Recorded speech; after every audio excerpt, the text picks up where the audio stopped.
Thank you for joining us. Before we get started, I would just like to give a reminder to everybody that our interactive session is on March 2nd at 10 a.m. So please make sure to join us for the Arctic Energy Alliance, Department of Infrastructure, and the REACH program to learn how you can save energy and save money. So we have with us today, just one moment.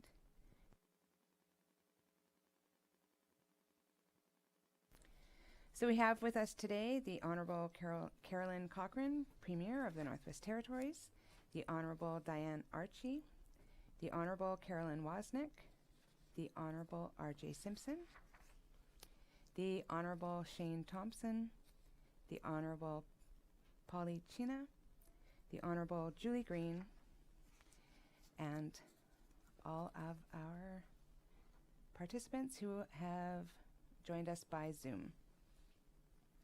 So we're going to get started with the Bear Pit Okay. So we are going to start with some statements from the Premier and the Ministers.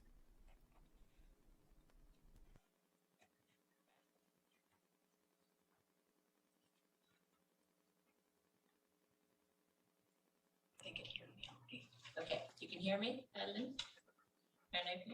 Thank you. Good afternoon, everyone.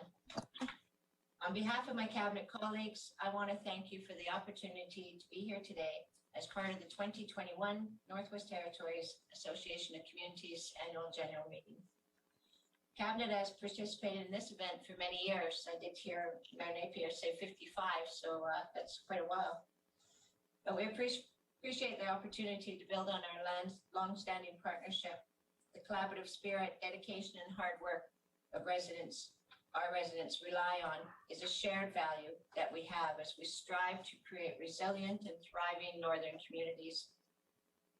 This meeting is our annual reminder of the important opportunity we have to generate discussion and build upon the work we all undertake to develop sustainable communities across the NWT.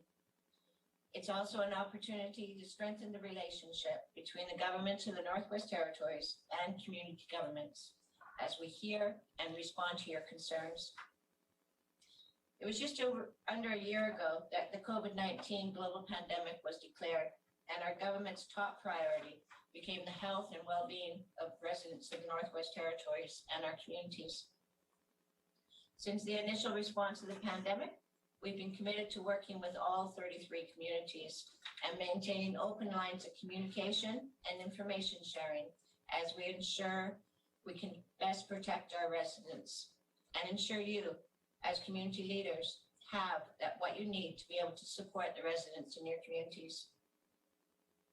Through the efforts of the Chief Public Health Officer, the Department of Health and Social Services, the Emergency Management Organization, and the COVID-19 Coordinating Secretariat, we remain committed to limiting the spread of COVID-19 in our communities. Over the past 2 months, we've successfully rolled out one of the most complex vaccination strategies in the history of the Northwest Territories. We prioritize the most vulnerable residents, including our most remote communities, and we continue to take the next steps in protecting Northerners. But the government of the Northwest Territories can't take credit alone for the success we've had. It lies with residents and businesses who have made sacrifices to protect their communities. It lies with Indigenous leadership and community governments that have stepped up to ensure that they can support the residents during this unprecedented time in our community. I'm really proud of the collaboration between the governments of the Northwest Territories and communities as we've dealt with unprecedented challenges and as we continue to respond to the COVID-19 pandemic. The last year has shown the strength, resilience, and dedication of all Northerners. There's been tremendous efforts at the community level. I want to thank you all for your dedication in keeping our residents safe and informed. We need to continue to work together.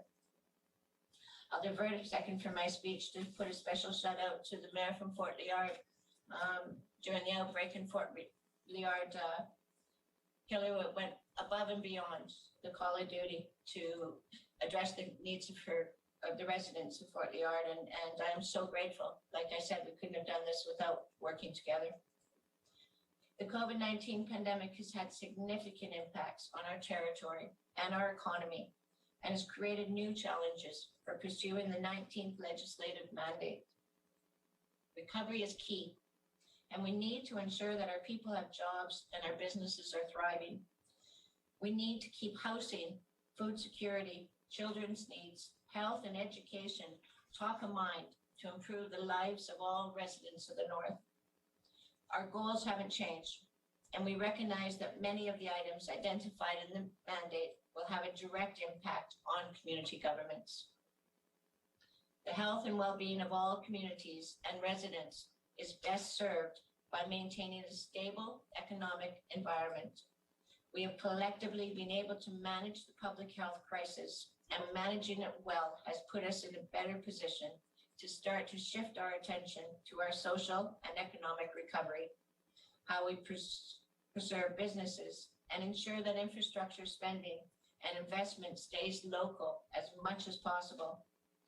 Our partnership will play a critical role in this work moving forward, and I look forward to seeing what we can achieve together. As a cabinet, we value this annual tradition of having discussions with you and the opportunity to answer your questions. During these discussions, departments will provide updates on key initiatives and mandate items that are of interest to the Association of Community Members. I hope the discussion will be productive and offer a broad view of some of the very important work the government of the Northwest Territories is undertaking that will ultimately support community governments. We look forward to continuing to support the continued development of sustainable and vibrant communities within the Northwest Territories. I want to sincerely thank the Northwest Territories Association of Communities and all the membership for their hard work, and I look forward to continuing our strong partnership as we move forward. Thank you. Minister Chinna, do you have opening remarks? And on that, if you're all right, I'd like to turn it over to Minister Chinna for opening remarks. Thank you. Thank you, Premier. Good afternoon, mayors, chiefs, and honored guests. I'm pleased to join you today along with my cabinet colleagues for this joint session between cabinet and the community elected leaders. As we look towards the future, the government is working towards fulfilling its mandate. For MACA, this includes the commitment to reduce the municipal funding gap by $5 million over the course of this government. We are also reaching out to communities through our community planning initiative to seek creative opportunities to raise additional revenues and to find efficiencies in how services are provided.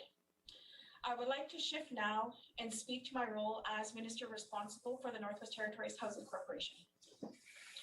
Recently, work has focused on seniors in rural and remote communities to make programs more accessible through removal and requirements of land tenure and home insurance requirements for our care programs. Another priority of mine is through this portfolio is working to help more renters move into home ownership. I want to support any residents in public housing units that has the means to purchase their own units. Lastly, through our successful community housing support program, we are looking to create more partnerships with communities that see all construction of more affordable housing. Homelessness is an issue that impacts many communities, large and small, in all corners of the Northwest Territories, providing long-term stability to residents might otherwise become homeless. Gnwt, the Northern Pathways, is a housing initiative that has been successful, participating in programs in Fort Simpson, Aklavik, Port Good Hope, and Becheco. This is an effective model that could be helpful in many other communities in the Northwest Territories. The Housing Corporation has also provided funding supports for new shelters in Hay River and Fort Simpson in order to work towards alleviating homelessness in other communities and the surrounding area. Let me close by saying that I would like to thank the Northwest Territories Association of Communities, executive and membership for the advice, analysis, and feedback receiving through the past year. We have made significant progress. And I look forward to continuing our meaningful working relationship in the months ahead. I would also like to recognize the community of Fort Liard as well too, and with their collaboration with the Gnwt and their work towards dealing with COVID-19 at the community level. Merci to the mayor. Thank you so much, and I look forward to a successful meeting and your comments coming forward. Merci. I'll turn it back to you, Mayor Napier. Okay, thank you. Do we have statements from any other ministers? Yes. No, just I do. Oh, sorry. Yeah. Sorry, Mayor Napier. Minister Julie Green has a statement. Thank you. Okay, thank you.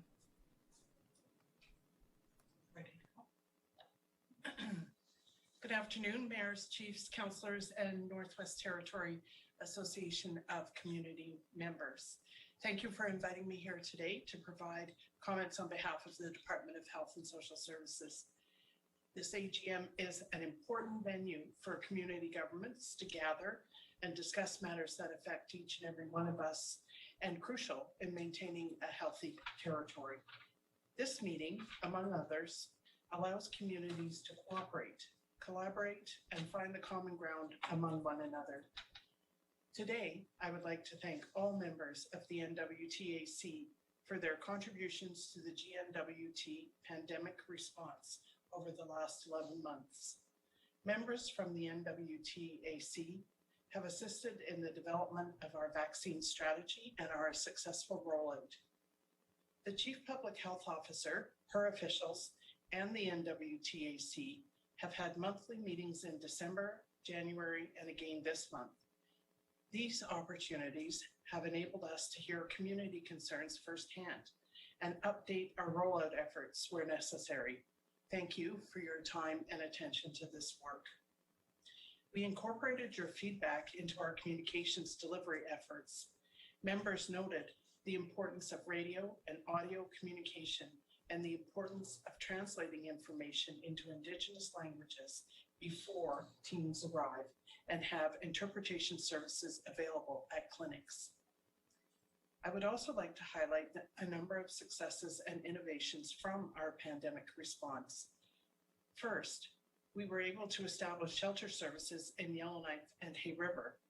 Second, we shifted from traditional care to more virtual care. And third, we provided respite and support for foster families across the NWT. I look forward to promoting the NWTAC's video called Finish Strong to promote the COVID vaccine and combat vaccine hesitancy. This is a great resource. Thank you for your partnership in this area. Moving ahead, we need to work together to support all our residents, from our youngest children to our elders, to ensure we are meeting their health and social care needs through a range of programs and services that support community wellness. We are making steady progress on our mandate commitments to assist elders to age in place and strengthen addiction recovery, among others. I'm looking forward to our discussions this afternoon. Thank you. Thank you. Thank you, Premier Cochrane, Minister Chena, and Minister Green. We'll next take a statement from Minister Archie. Thank you. Again, I want to thank, sorry, I'm just going to turn my volume up here. I want to thank everybody for allowing us to participate in discussions today. So more than ever, infrastructure projects, including transportation, energy, will play a significant role in part of the economic recovery of Northwest Territories, especially in the effects of COVID-19. So not only will these projects put money back into the economy, but they'll also provide business, employment, training opportunities for our residents while delivering critical infrastructure in Northwest Territories needs to continue to provide important programs and services. With the goal of stabilizing cost of living, our actions are focused on connecting communities, creating sustainable energy options, and increasing our infrastructure's resiliency to climate change. So I'm gonna, if I can, just focus on different areas in the Northwest Territories. And I'm gonna start off, of course, with the Beaufort Delta region. So in the Beaufort Delta, we have the Gnwt Wind Project. That's a key initiative under our 2030 energy strategy. The Gnwt is looking forward to advancing this project into construction phase and bringing the associated economic benefits to the region. We recently made improvements to the Aklavik Airport runway. We do the same in Sachs Harbor in order to mitigate some of the impacts of this climate change. We're also working with our federal partners on the design of an extension to the Gnwt runway, as well as moving forward with the runway civil improvements and the new airport terminal building. In the SOC2, we are advancing the construction of a number of standalone projects along the Mackenzie Valley Highway. And you all know, like, one of our mandates is, and the Premier could echo me, is advancing Mackenzie Valley Highway, Tulsan Hydro, the Trades Corps Corday Highway. There's lots of good things happening. So Mackenzie Valley Highway Winter Road alignment, as well as the environmental assessment for the segment from Wrigley to Norman Wells. So in June 2020, $20 million in funding was secured from Infrastructure Canada for environmental engineering studies, as well as the construction of the Prohibition Creek Access Road. The project will help local residents take full advantage of the social and economic benefits associated with perhaps future infrastructure projects. So we're expecting construction will begin in late 2021 or early 22. And, we base it on a lot of different factors. In the Decho region, the Decho will also be seeking benefits with the advancement of the Mackenzie Valley Highway. More specifically, the federal and territorial funding that's been approved for Mount Bdec Access Road, which is 21-kilometer segment of the all-season road from Wrigley to Mount Bdec. This is also intended to be a capacity building initiative and will help residents of Wrigley and the Decho region take advantage of social economic benefits of future infrastructure projects. North Slave region, we're also reaching the final stages of construction of the Clicho Highway. So we're providing significant employment training opportunities beyond the target that we set out in the project agreement. The department's working to advance the Slave Geological Province Corridor, which, again, I mentioned is a priority of our 19th Legislative Assembly. It would serve important transportation, hydro, communication, supporting future developments of the area. Indigenous involvement and support is also crucial to the successful development of the SGP corridor. We anticipate economic opportunities to come from it. We are also seeking funding opportunities to replace critical, this is our top priority, Frank Channel Bridge. Next month, we'll be submitting a project proposal for funding to Transport Canada, and we expect to know the result hopefully this summer. I've been talking with Transportation Minister. South Slave region, we have the proposed expansion of the Tulsan hydroelectricity site. It's the most promising option to deliver sustainable power to industry in order to reduce fossil fuel use, meet our commitments that was identified again in our 2030 climate change strategic framework. We're working towards memorandum understanding with our Indigenous partners to be able to advance some of this work. With the support of our partners, we've been actively engaged in the scoping and development with the project and exploring options to be able to build a business partnership. In closing, I just, stress that working with community leadership is very important as part of developing local businesses, employment opportunities, so that our residents of the Northwest Territories, while working towards a secure, sustainable economy.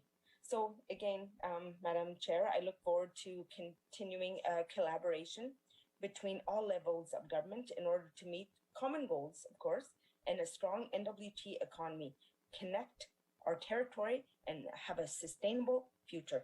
Kuya. Sorry, it was so long. Thank you, Minister Archie. I next have a statement from Minister Wozniak. Thank you, Mayor Napier, and good afternoon, everyone. I do think the departments are just very eager to have you all know some of the work we're up to. So I also have a few comments here. I hope they're not too lengthy, but I am grateful for the opportunity to speak to you and to give you my opening remarks. I'm very grateful for the work that we all are doing with the NWT Association of Communities, as well as the individual 33 communities across Northwest Territories, obviously over many areas of common interest.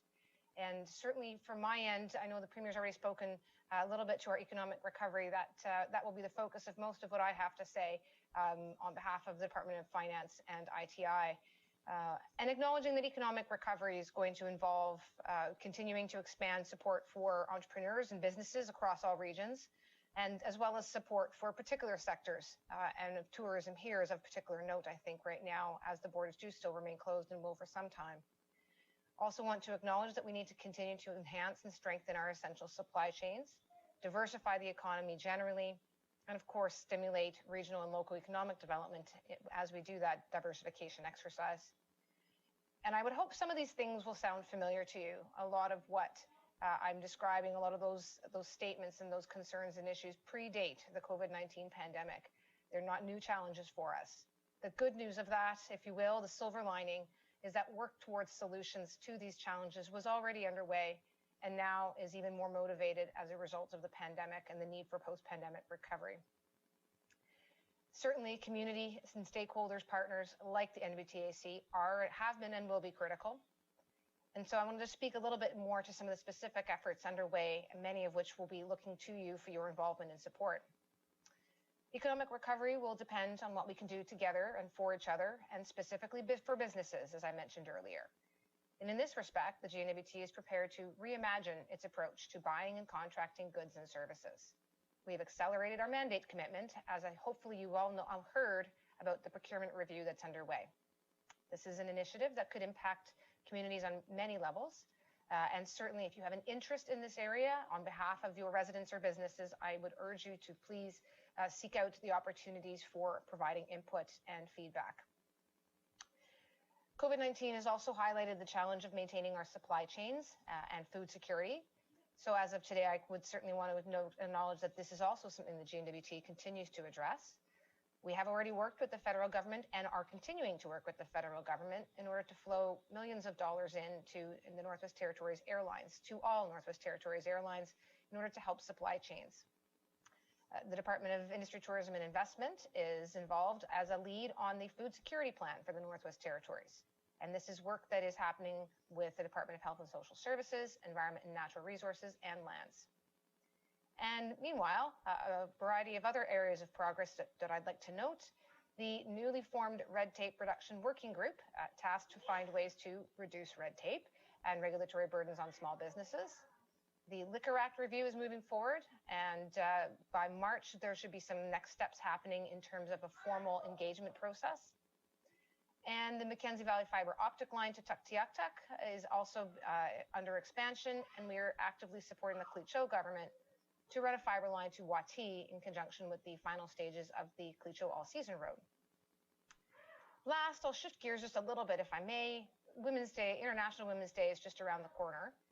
And so I just wanted to speak here really on behalf of my role as Minister responsible for the status of women and the importance of working together across all of our communities to help build diverse, inclusive, safe, and prosperous communities.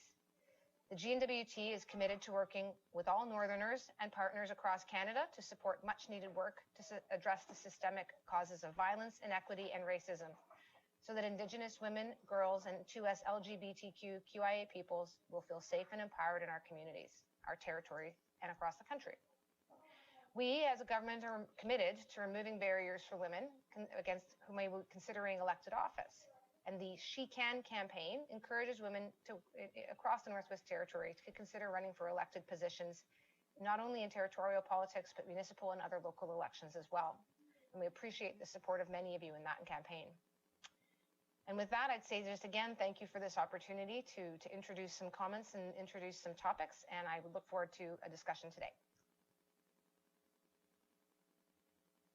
Thank you, Minister Wasnick.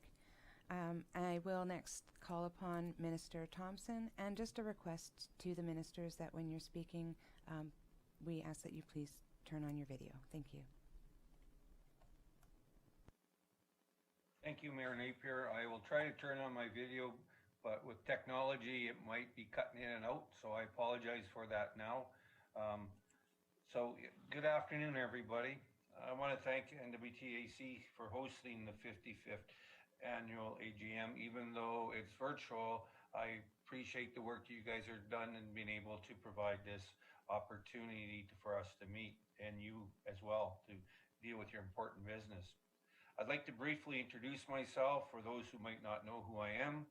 I was born in Hay River and lived in Gnwt, copper mine / Gnwt, and now in Fort Simpson. My parents were Mary and Gordon Thompson, who have passed away. I have the privilege to represent the residents of the Gnwt, which has 6 communities, which are very diverse and unique. As well, I have the honor to be the Minister of ENR, Lands, and WSCC. I would like to thank each government leader and government. I would like to thank the government, community governments, and leadership for their important role you play as our partner who delivers programs and services to our residents. These services and programs are very important to everyone that we serve. I would like to share with you some of the priorities of the Department of ENR, Lands, and WSCC are working on.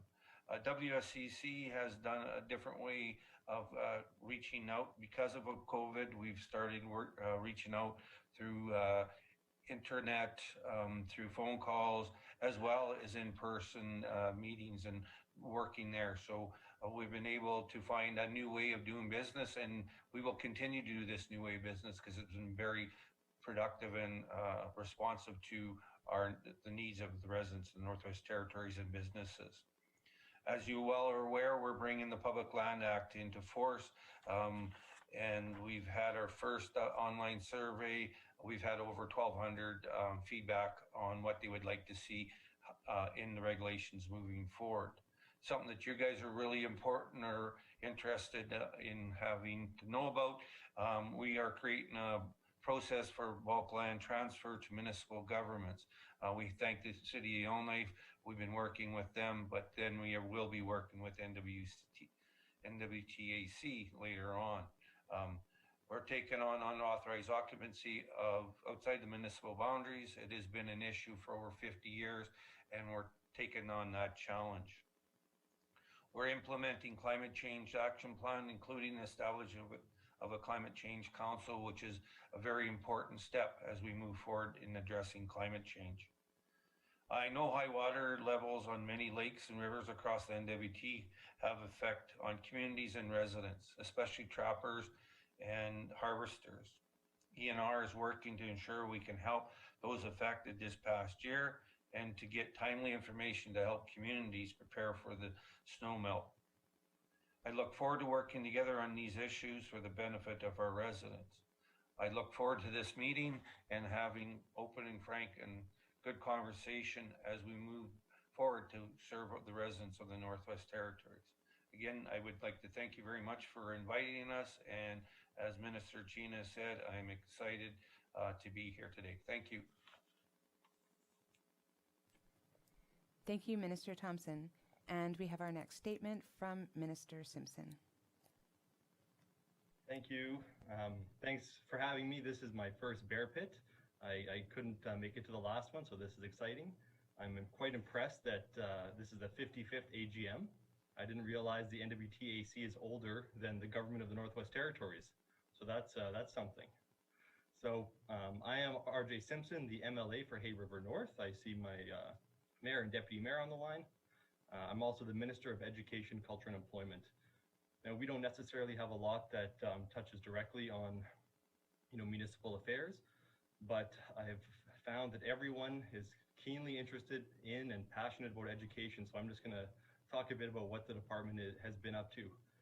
Much of this last year has focused on ensuring kids could be in school, which is something we usually don't have to worry too much about. But that has taken a lot of the time from the department, and so we have a lot going on, but we're a little late getting started.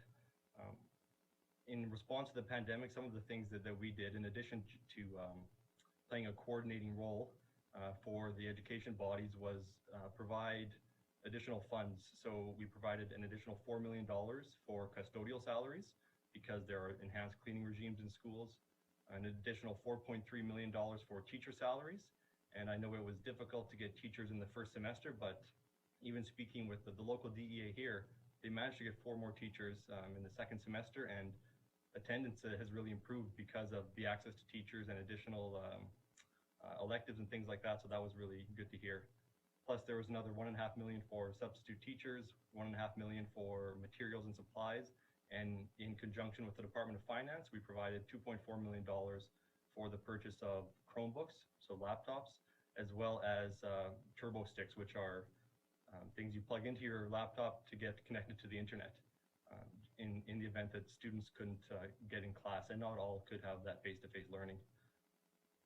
We have a few priorities given to us by the Assembly, starting right from early childhood all the way to, I guess, seniors. So two of the priorities include improving early childhood development indicators for all children and advancing universal childcare. And in support of those, we are developing an early learning and childcare strategy that will take us to 2030. The first part of that work that is being done, and this is in response to what we hear from childcare centers, is a funding review. I know that some stability with funding, some predictability is important to childcare centers, and so we've done that work, and we should have the results in fairly short order. And so I hope to see some improvements in there. I'm also engaging with the federal government because I know they're keenly interested in some sort of a universal childcare system. So I'm doing my best to see what money we can get out of them. In terms of the JK to 12 system, we also have a priority of increasing student outcomes to the same level as the rest of Canada. And that's where a lot of the work is going to be happening soon. And you're going to be seeing lots coming out from the department looking for feedback. So we're modernizing the Education Act. We are looking at our curriculum and whether or not perhaps it's time to partner with another jurisdiction with a more modern curriculum. And we're looking at the school funding formula to determine are there ways that we can ensure a more equitable distribution of funds. And that's my big concern is equitable access to education. That's really what's driving me this term. We're also looking at our student financial assistance program. This is reviewed periodically. It hasn't been done since 2015. So we want to update that as well. And through that program, we've actually offered a couple COVID-related grants, $750 for post-secondary students to buy laptops, as well as $100 a month to get connected to the internet. We are also transforming Aurora College into a polytechnic university. In terms of our apprenticeship supports, we're also looking at those, and we're at the midway point through one of our strategies, and so we're reviewing that to see how we can improve them. Of course, we have the small community employment strategy or support program as well, which is $4.2 million directly distributed to communities and businesses in communities to support and create employment. And it's one of my favorite programs because it's simple. It's just money out the door and easy creation of jobs. And we're also undertaking an income assistance review to create a separate and I would say more respectful system for seniors and persons with disabilities who we know aren't going to be in the workforce. And also trying to figure out how we can help those people who get stuck on income assistance get past that. I'm also the Minister of Justice, and we're doing the usual things there, but the one interesting thing, different thing that we're doing is the lead on the integrated service delivery approach that is rolling out as a whole of government approach. And it really is a different way of governing. it's a person-centered approach to service delivery. And beyond that, it's a person-centered approach to the development of policies and legislation. And this is one of the things that I'm most excited about, because it's one of the things I always thought was we could do a better job on. So I was going to time myself. I didn't want to go too long, but I'm sure I went on forever. So thank you very much. Thank you, Minister Simpson. Thank you, Premier, and all of the ministers for your opening comments. We definitely appreciate the work that we have done with you over the past year. And especially with COVID, we know it's been a difficult time for everybody and every department and every community. So at this time, we will put some questions to you. So I will start with a question for Premier Cochrane. When will the weekly media-only press conference be broadcast for all of the territory to hear direct from the Premier, CPHO, or other ministers?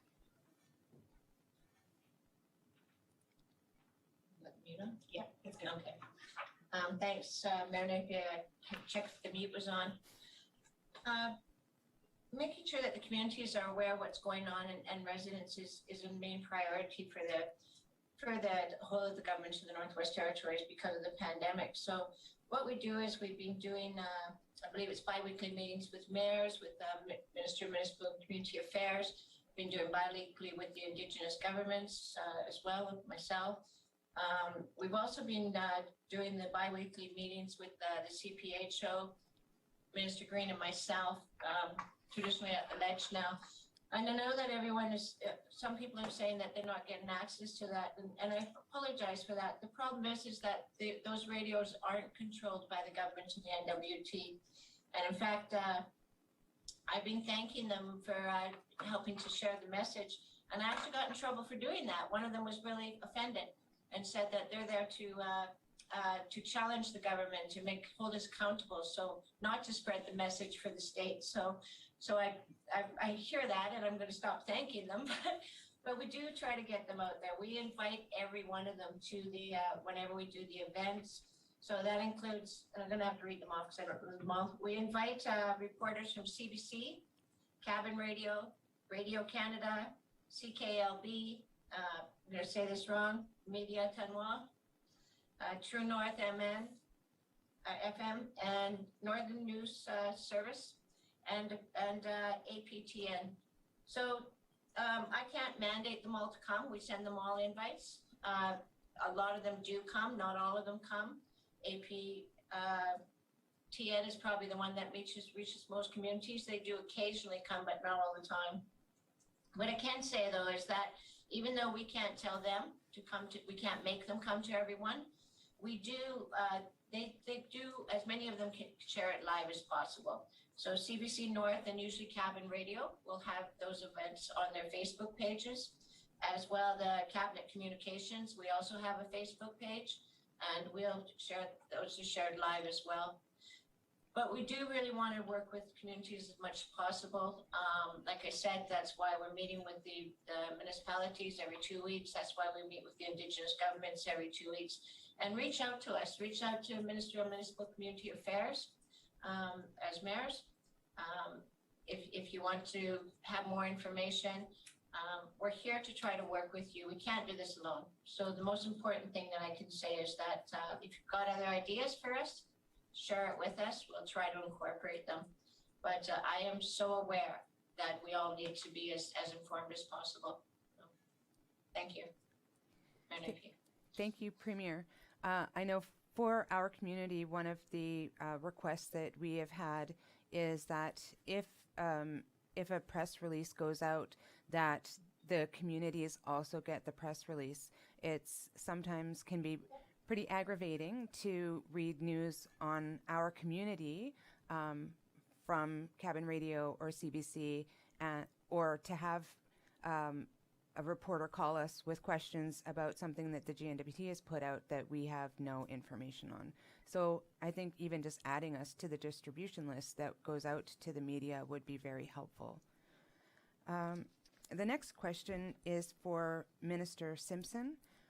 Why is BDEC keeping the school gyms closed? There is a very large gap in available programs because of the loss of the 2 gyms at East 3 Elementary Secondary School. Thank you for that.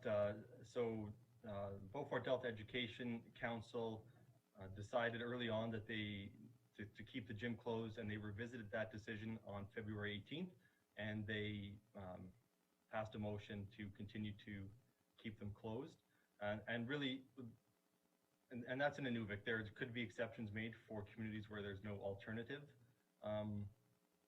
community recreation facilities, but because there's a rec center in Gnwt, they've made that decision. And really what it comes down to is a lack of resources.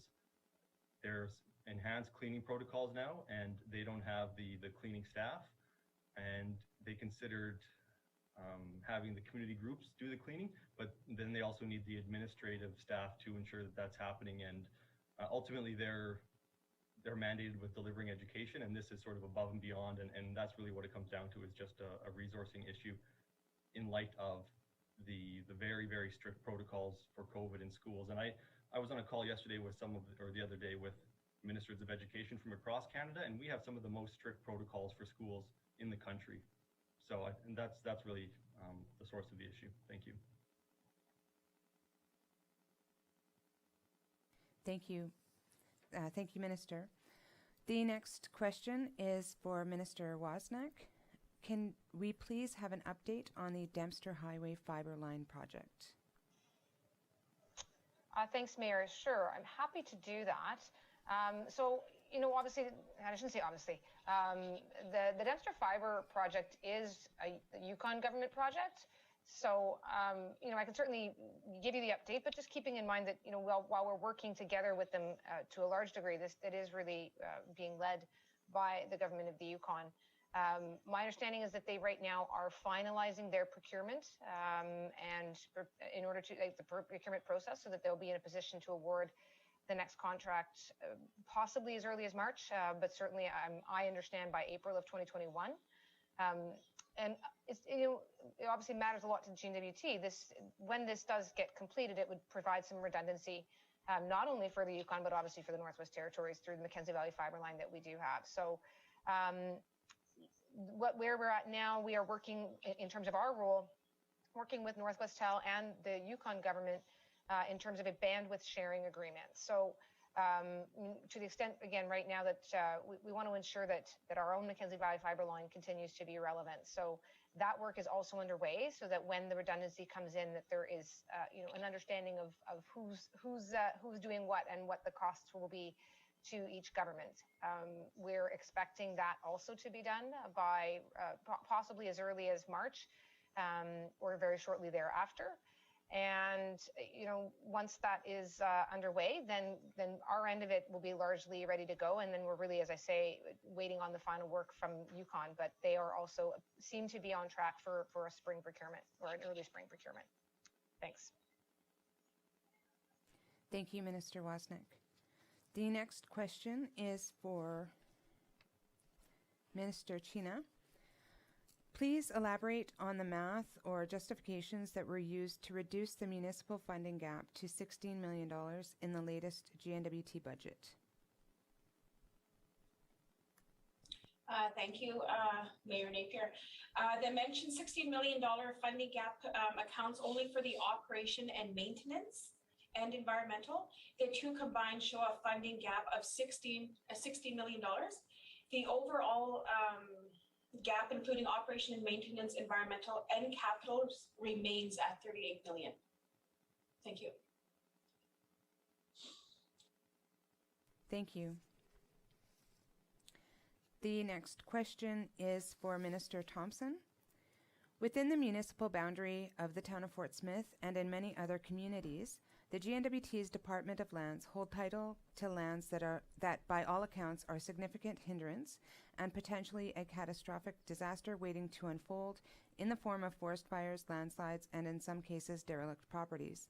If the GNWT is not prepared to take immediate remedial action to mitigate risks, is the Department of Lands prepared to transfer those properties expeditiously to the municipal government with due compensation? Thank you, Mayor Napier. So community governments are encouraged to reach out to us so that we can better understand where the areas of concerns are so that we can follow up and with mitigation measures. Lands can provide appropriate tender community governments for the fire smart purposes. With application for land tender, no land will be transferred without first consulting with Indigenous governments and organizations. That is part of our process that we've been doing since taking over lands. The department is taking serious approaches to areas within the flood zones and slide zone and is prepared to deal with those on a case-by-case basis. In regards to the Fort Smith situation, the department is in the process of transferring lands associated with the snowboard park. We're working with the municipality on that. Once the structure is removed from the slide zone in a nearby parcel, the department will transfer those lands there. As in for due compensation, we don't have any money for those. I'm being very honest with it. We don't have money, so we can't give you guys money if we don't have those things. So just to be honest and open and transparent. Thank you, Mayor. Thank you, Minister Thompson. The next question is for, this may be for the Premier or for Minister Wozniak. Can you confirm the time frame for finalization of your Indigenous cultural awareness training for staff? And given our anticipation that this is going to be cutting edge, can it be shared with all municipal governments so that we can use it for our staff training?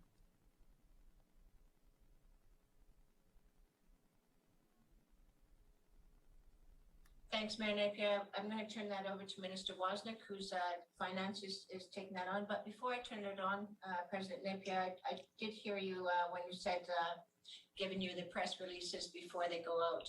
And so I just turned and talked to Eleanor. And so MACA will make sure that as press releases are put out each day, that we'll flip them to all communities on the call, every community that's listed. Thank you. And Minister Wozniak is the minister that can talk about the cultural awareness training. Thank you. Thank you, Premier. Minister Wozniak? Thank you, Premier, and thank you, Mayor. I am very happy to speak a little bit about this. And look, let me right away answer your question. Yes, very happy to share it. Thrilled that it would find some uptake across Northwest Territories. The launch date right now is anticipated to be March 9th. And employees of the Gnwt this will be mandatory ultimately. I mean, and I hate to make things mandatory because it sometimes makes people less excited about it. But the idea is that it's mandatory, but partly we also want to ensure that gives everybody it makes everyone understand the importance of making time to do this. That supervisors and managers are giving employees time and encouraging them to find time.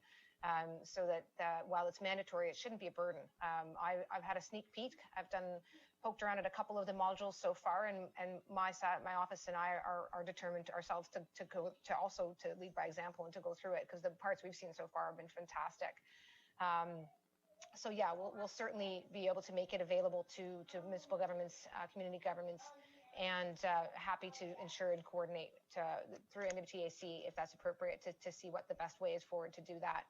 I don't want to spend too much of your time on it, but I'll just, for those that aren't aware, this is something that arises out of the Truth and Reconciliation Commission, speaking to the need for all public servants and all those who provide services to the public to have cultural awareness training. And again, as I said, the bits that I've seen, it's going all the way back to understand the history of Canada, the history of colonization, an understanding of each of us as individuals, and also collectively where we fit into reconciliation from so many different perspectives. And it had input. There's musical and art pieces from Indigenous people from across the Northwest Territories. Different languages are represented and heard. And different aspects of the history of Indigenous peoples across the territories are represented. So it is really, it is exciting. I'm excited about it. I know the department is extremely proud of it, and they had a lot of input from, and I really want to give that shout out. They had so much input from across the territories, from different Indigenous governments, Indigenous people, organizations, individuals, elders, And that's, I think, what makes it unique and special. So I've certainly answered at some length now, but the short answer was yes. And I will make sure that we figure out how to make that happen as efficiently and quickly as possible for you. Thank you, Minister Wozniak. The next question is for Minister Chena. In MACA's most recent business plan, it says that the department will be working on the following over the next 4 years: developing a governance framework and an equitable funding arrangement to adequately compensate communities providing services related to ground ambulance and highway rescue. What is the target completion date for this and the steps that will be taken to develop it?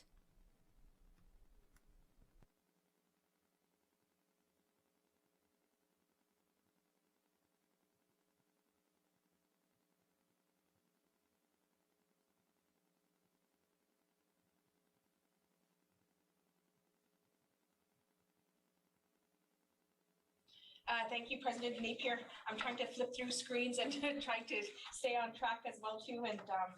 But this section quoted from the business plan represents an area of the department working group and stakeholders that have been working since 2017. In 2019, it was determined that there was no consensus on how to proceed due to concerns that remain related to the scope of standard of service model and revised funding policy. The department has focused and working on options for these issues. That work was delayed by the response to the COVID pandemic, but MACA has been reassessing and reviewing work done to date to identify the way forward and should be in position to share and update with communities in the coming months. There's a strong alignment between this work and the current conversation on fire services outside of municipal boundaries that has allowed us to return to this work quickly as COVID pressures the department to have eased. Thank you, President Napier. Thank you. Thank you, Minister Chena. Just while you're all in the same room, I will try to group some of your questions. So the next question will be for Minister Green. Why were vaccines called back to Yellowknife? The second round of vaccines for Gnwt has been delayed, yet appointments are open to more and more people in Yellowknife. This appears to be a Yellowknife-centric approach to vaccine distribution.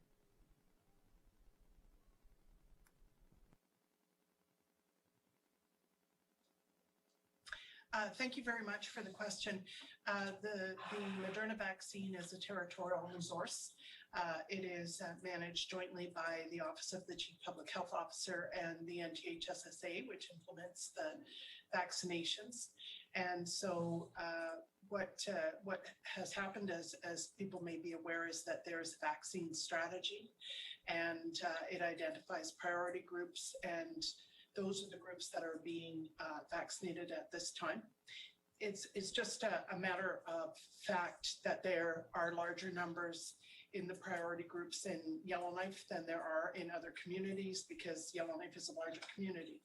So no one in Yellowknife has been vaccinated at the expense of anyone else in the Northwest Territories.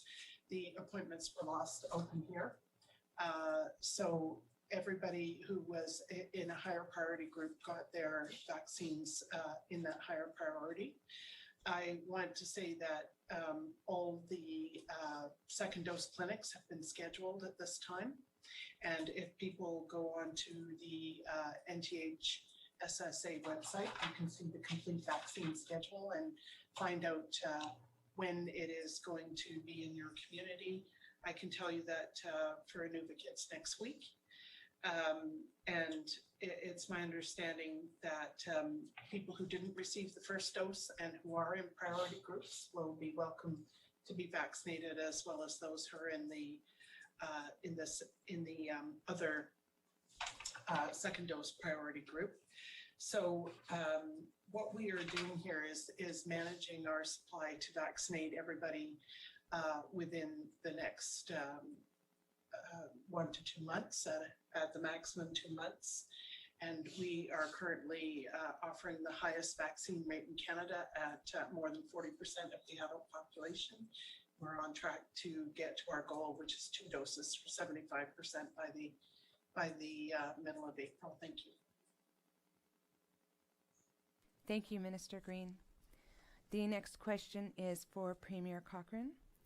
Can we please have an update on the NAV Canada service review and the planned actions from the Territorial Government? Yeah, that's good. Thanks, President Napier. That one is actually the Minister of Infrastructure is on, Minister Archie. So if you can defer it to her, that would be great. Minister Archie, please. Thank you, Madam President. So the aeronautical study process was established to provide a mechanism where NAV Canada adjusts services at its sites. Whether an increase or a decrease in that service level based on safety requirements, trends, customer needs, changing technology. So this is a process that provides customers and industry stakeholders with an opportunity to provide input, consideration of risks, and mitigation prior to NAV Canada's making a recommendation to change its service at any site. Transport Canada concurrence of the recommendation is required prior to its implementation. In the case of northern and remote sites, the Gnwt, led by infrastructure, our department, is afforded additional opportunities to present input concerns to NAV Canada and also the Minister of Transportation, Minister Algebra. The NAV Canada completed its consultation on December 7th, 2020, which included meetings with Department of Infrastructure, industry stakeholders, and communities. And I'm looking to my my mayor in Gnwt there, Mayor Kolakowski, to hope that was done. Anyways, that we're told it's done. So we compiled a summary of table of concerns that were heard by territorial stakeholders and it was provided by NAV Canada. So infrastructure is continuing to engage in this process, also working with aviation partners, Gnwt departments, and others to be able to identify concerns, including direct and indirect impacts to programs and from any of the proposed changes within NAV Canada. You know, Madam President, this is not something that Gnwt or Norman Walls asked for. This is something that NAV Canada had proposed on us, and we're trying to justify working with our partners within federal and territorial and together to be able to not lose this service. So I think it's really important that we stress that and we come together as a whole so that we can, you know, stop this. Because I mean, you look at some of the opportunities that are happening within Gnwt and the opportunities with the new terminal, extension runway, and all the great things that will be happening there. And then NAV Canada is coming back and saying, oh, well, we're going to disconnect some services. So it is really important to us. And we continue to band together, stay strong together to be able to say, no, this is not what we want. So thank you, Madam President. Thank you, Minister Archie. The next question is for Minister Simpson. How has the uptake been on the Early Childhood Infrastructure Fund? Are there plans to expand it so businesses can apply for funding to build childcare facilities? If someone was interested in building or renovating a space into a childcare facility, is there another pot of funding? Thank you for the question and thank you for the interest in this funding. It is much needed. We have varies, but anywhere between 11 and 13 communities with no licensed early learning and childcare centers. There's a huge infrastructure need even in communities where there is already early learning and childcare centers. So there's been great uptake on this. Because it was approved later in the year, last year, the applications, the closing date was August 31st, and there were 6 applications and 2 were successful. And so there was a $500,000 split between Fort Smith Daycare and Delaney Preschool. There's a call for applications out right now, and proposals are due on March 31st. And I expect that we will get a lot of applications because, like I said, there's a lot of need, and now people know about this. It is not available for businesses. It's for nonprofit organizations and Indigenous governments. As well, Indigenous governments are eligible for funding through the Indigenous Early Learning and Childcare Framework, which is a federal program. And there's actually a significant amount of money in there that's been accessed in the territory, but that's not GNWT. There's additional pots of money for centers to address health and safety concerns. So that's $10,000 a year is each center is eligible for. If it's a nonprofit, and day homes are eligible for that once at startup. And there's additional startup funding for materials and other things for childcare centers. But for businesses, I would imagine if you want to start a business, you'd probably have to go through ITI or the banks or something like that. But anyone who's interested, I recommend you contact the early childhood consultants in your region, and they're very knowledgeable about this and can point you in the right direction. Thank you.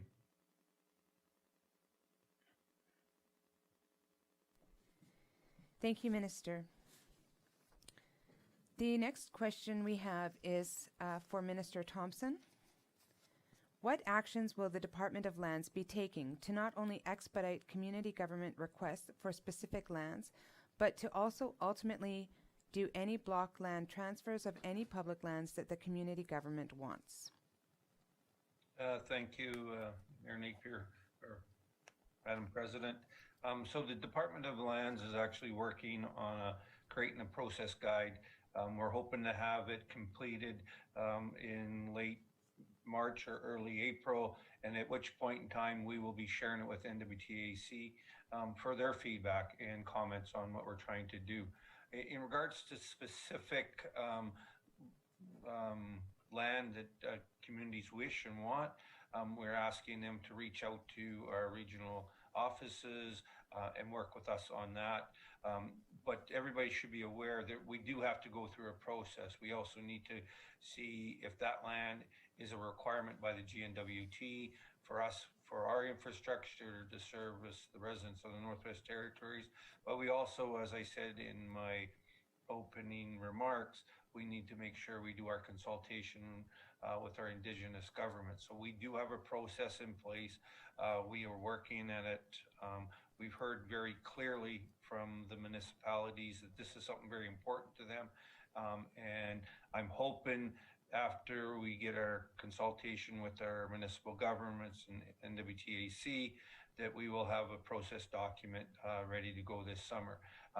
In saying that, we have been working with the City of Yellowknife with theirs right now, and we've been going back and forth. So I'm hoping that one there for the City of Yellowknife will be completed as well. And we can't just take the City of Yellowknife's process document and plump it in and say, here it is. What we're trying to do is make one that's very, general, but then we make it very specific to the municipality as they make that request. So thank you. Thank you, Minister.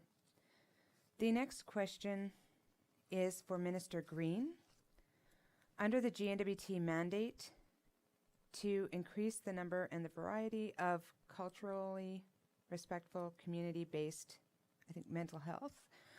So it says conduct an international jurisdictional review of service delivery for isolated and remote communities. A review completed winter 2020. Is this work complete? What are the next steps once the review is complete?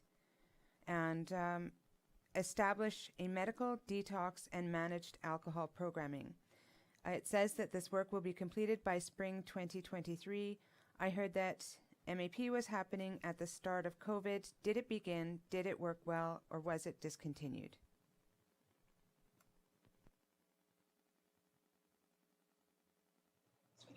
Yeah, thank you. Thank you for those questions. To answer the first question about the jurisdictional review of service delivery in remote and isolated communities, that review is behind schedule because of resources where profiled for the pandemic. However, now that we have a little better grip on what we're doing there, the work is underway, and the new date for delivery of that review is this summer. So once it's complete, then I'll have a better idea of answering the other questions about next steps. The managed alcohol program, the department made a decision to offer a modified managed alcohol program to people who are dependent on alcohol, so that they would not also have withdrawal as an issue when they were in isolation, either because they were waiting for a COVID test or they had been diagnosed with COVID. So I know there was a program offered in Gnwt and also in Yellowknife. There is still a program in Yellowknife, but the additional programs in Yellowknife and Gnwt have been shut down at this point. We learned a tremendous amount from the first outing of this idea, and we're taking that information to redevelop a managed alcohol program that we can offer in the future. And I don't have specific timing on that, but we are interested in doing that within the life of this government. Thank you. Thank you, Minister. The next question, I'll keep it in the same room, is for Minister China. Is the gas tax funding with the Government of Canada indexed, and is this passed on to the municipal governments? If so, when is the next index? Thank you, President Napier. Since 2011, the gas tax program has an index of 2% for administration adjustments. The flow through to province and territories and communities happen every 2 years. There is a minimum threshold that Canada requires before it pays. In 2019 and 2020, there was no increase and the threshold was not met. But in 21-22, the NWT allocation of the gas tax funding of 16.5 million will be increased to 17.25 million. Thank you. Thank you, Minister. And I will go next to the Premier. What can NWT community governments do to support the GNWT in advocating to the federal government for infrastructure investments for municipal/territorial infrastructure, housing, etc.? Thanks, President Napier. I think the most important thing that we can do is, like I said in my opening statement, we need to work together. As many of you know, I was part of the last government, and it seemed to be a little bit more adversarial in that government. It was like, funnel everything through the GNWT and we will take care of it. But I did notice, for example, with housing, when we took that tactic, it never worked in our favor. One of the Indigenous governments got all the money for housing, and then it never went through any other communities. So it really stuck in my head really strong that working against each other is not the best interest of the residents of the territories. So I think the most important thing we can do is work together. We need to really keep focusing with the federal government that we have an opportunities gap. We are nowhere near where jurisdictions are in the South. When they give us core funding and it's based on per capita for anything, it always puts us at risk. You know that if they give us core capital funding for based on number of people, we only have 45,000 people in the NWT, but we have 33 communities, and every time I go south, I bring that message. So I'll say we have maybe the amount of population of 2 or 3 city blocks in Toronto, but in those 2 or 3 city blocks in Toronto, they don't have 33 water treatment centers. They don't have at least 33 schools or 33 health centers, etc. So I think carrying the message that our needs are totally different. We have a small population, but we have huge costs within that population that is not equal to. So take it up the per capita all the time. The other thing is important to do is if we all carry that message, working with MACA, working with municipal and community governments, really doing assessments of your capital projects, what your needs are, so that not only when you're lobbying for money within that, when MACA is going, when Minister Chinna is talking to the federal government, she's carrying that message. And when I'm as the Premier talking to the Prime Minister, I want to be able to carry that message as well. So the more I know about the capital needs, where the states are, what's coming up with the municipal governments, the better I can advocate for you as well. And then in supporting each other. So my commitment, even with we know there's going to be COVID money coming out.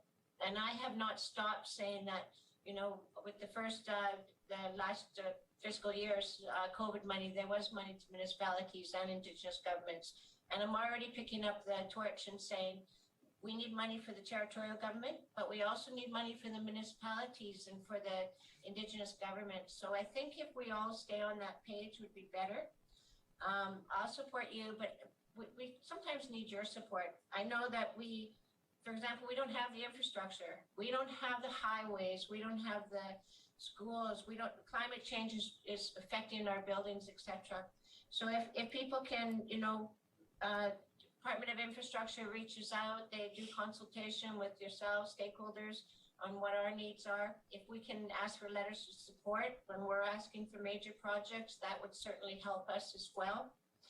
And then the final thing, I know that some of you, can't remember now if there was 9 or more, it's been a while since I was MACA minister, are designated authorities. The other huge message we need to get across to the federal government is a lot of the money that goes for Indigenous people goes to reserves. So constantly reinforcing to the federal government that we don't have reserves. We have 1.5 in the NWT, but 55% of our population are Indigenous. The majority of our communities are Indigenous. So I think that carrying that message forward will certainly help it as well. So I guess in conclusion, the more we can work together and support each other, the better we will be in our lobbying groups, and the more money hopefully we'll bring into the territories. On that, I do want to also say that the NWT Association Communities, I always remember, was huge lobbying with the federal government. I do miss traveling. I miss seeing Sarah in every airport when I was heading to Ottawa. Every time I was in Ottawa, it seemed like I seen her.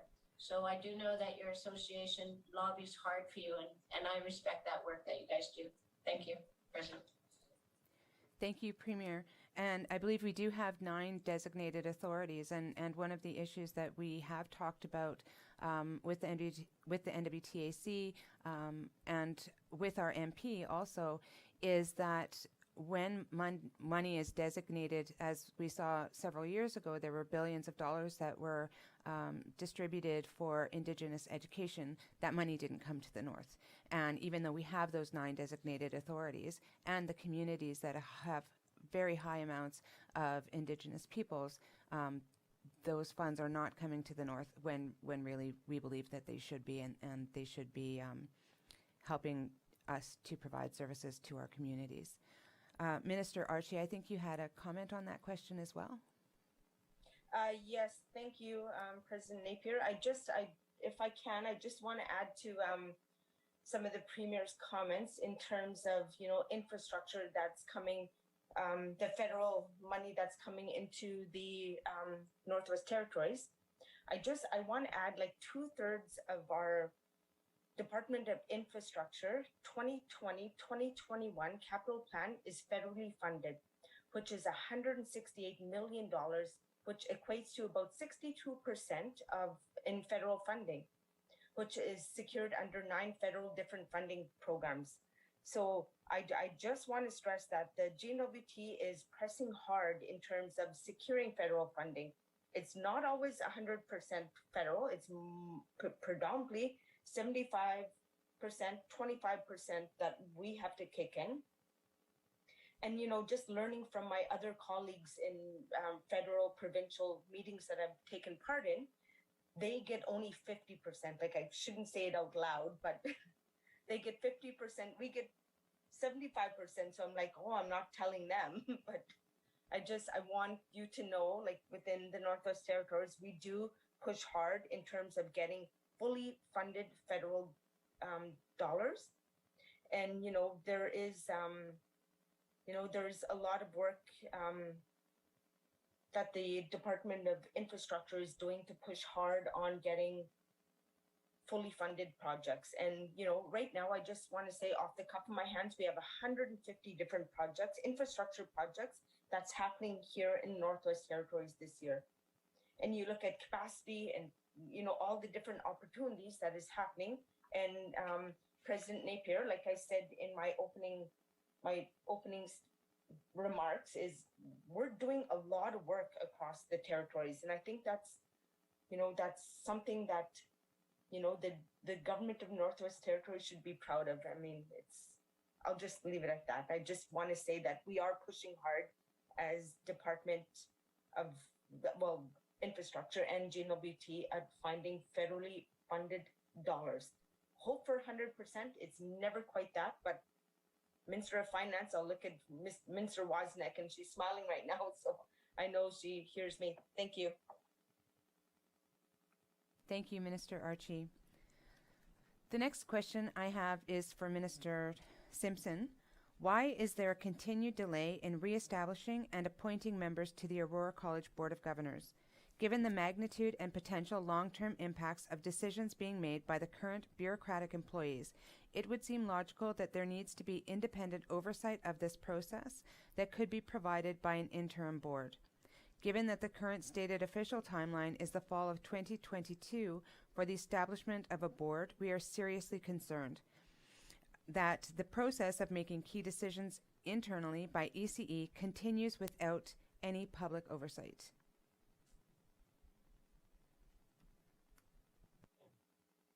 Thank you for the question. Under the Act, there's obviously the ability for the minister to appoint a board or an administrator, and right now we have Mr. Denny Rogers as the administrator, and he's providing oversight for the college operations. In terms of the transformation itself, that falls under the minister, and oversight is provided by the members of the Legislative Assembly, the Standing Committee on Social Development, the Standing Committee on Accountability and Oversight, who have full reign to haul me in front of them and grill me on what's happening. And I stand up in the House and I answer questions. The relevant MLAs, especially the MLA from Tabachia, are very interested in what's going on, and I'm always answering questions for her and keeping her apprised of what decisions are being made. There's also been a couple of major discussion papers because we wanted public input, the one on specialization and the one on governance, and we solicited feedback on those.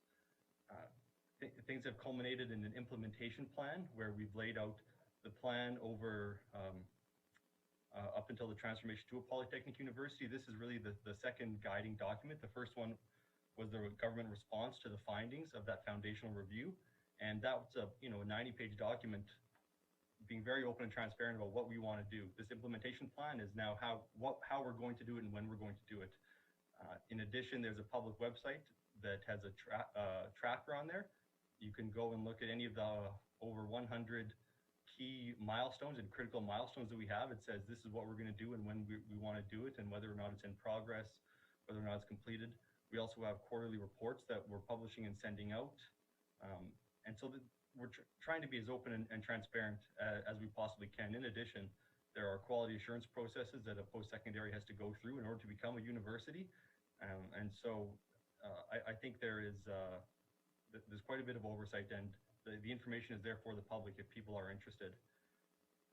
I think that there's always interest from especially Fort Smith and Yellowknife, but I think this is something of interest to all communities. I've always thought that it's such an amazing network we have with the college, with the 20 plus community learning centers, and that is such a reach. And one of the things that I want to do is ensure that the college has some sort of presence in every single community in the territory. And maybe it's not a staff member in every community, but it is at least a place where we can provide some training. And we're moving towards the type of education that can hopefully be started in a community and maybe work towards a certificate there. And then maybe if you want to get a diploma or degree, you go to the regional center, to the school. So this really is an expansion of access to education to every single community in the north. Thank you.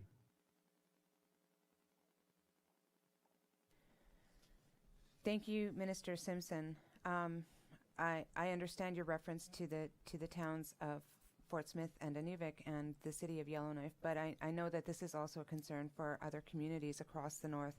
I had quite a long conversation with Mayor Nearsu from Fort McPherson, and what we aren't seeing is input from our Indigenous peoples and our regional centers on the decision making that is happening. We have been asked questions, but what we want to see is that decision making being included with the Indigenous people, with our regional centers. And we believe that still remains a problem. Minister Wozniak, I have a question for you. Under the Gnwt mandate for increasing food security through locally produced, harvested, and affordable food, as per the mandate, it says to review and amend regulatory framework to remove barriers that impede NWT residents from developing food production businesses. It says that this will be complete by fall 2022. When is work supposed to begin? Can food producers contact somebody right now to flag concerns? And if so, who? Thanks, Mayor. So the work's already begun, which is, I suppose, the good news. And I've not been told that it's behind schedule. So I think there were some delays last spring in getting a few things rolling. But as I say, my understanding is that they may be catching up to where they were hoping to be. So I'm still hopeful that we are on track. It certainly still is my target to be on track. I'll give you just a quick sense of what we have done and where we're at so far. Food security really is one of the areas where we wind up with we need to be very whole of government. And the good news, of course, is I do think that we are doing a good job of being whole of government. So we have an interdepartmental AGM committee of food security. They met back in January to really bring together all the different parts. So ITI obviously is particularly the lead and particularly knowledgeable with respect to commercial food production.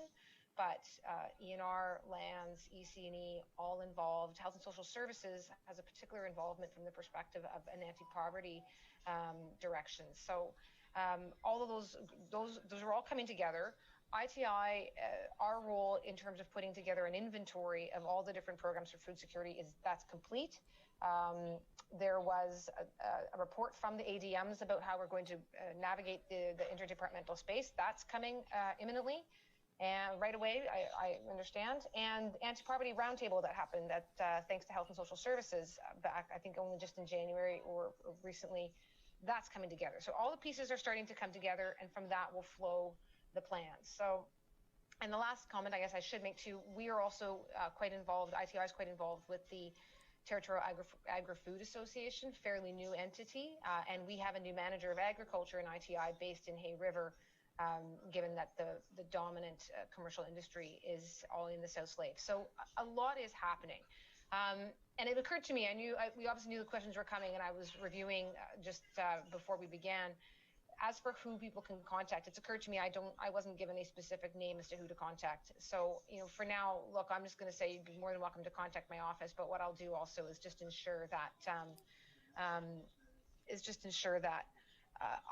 I could actually send it direct back to you as to who to contact and who to be engaged with. So, yeah, for the moment, let's say my office, but as I say, I will get back to you with a proper contact for whether it's through the ADM committee or whether it's, I know we have a person named in our offices, Jennifer Dolman Sanders, so that may wind up being her.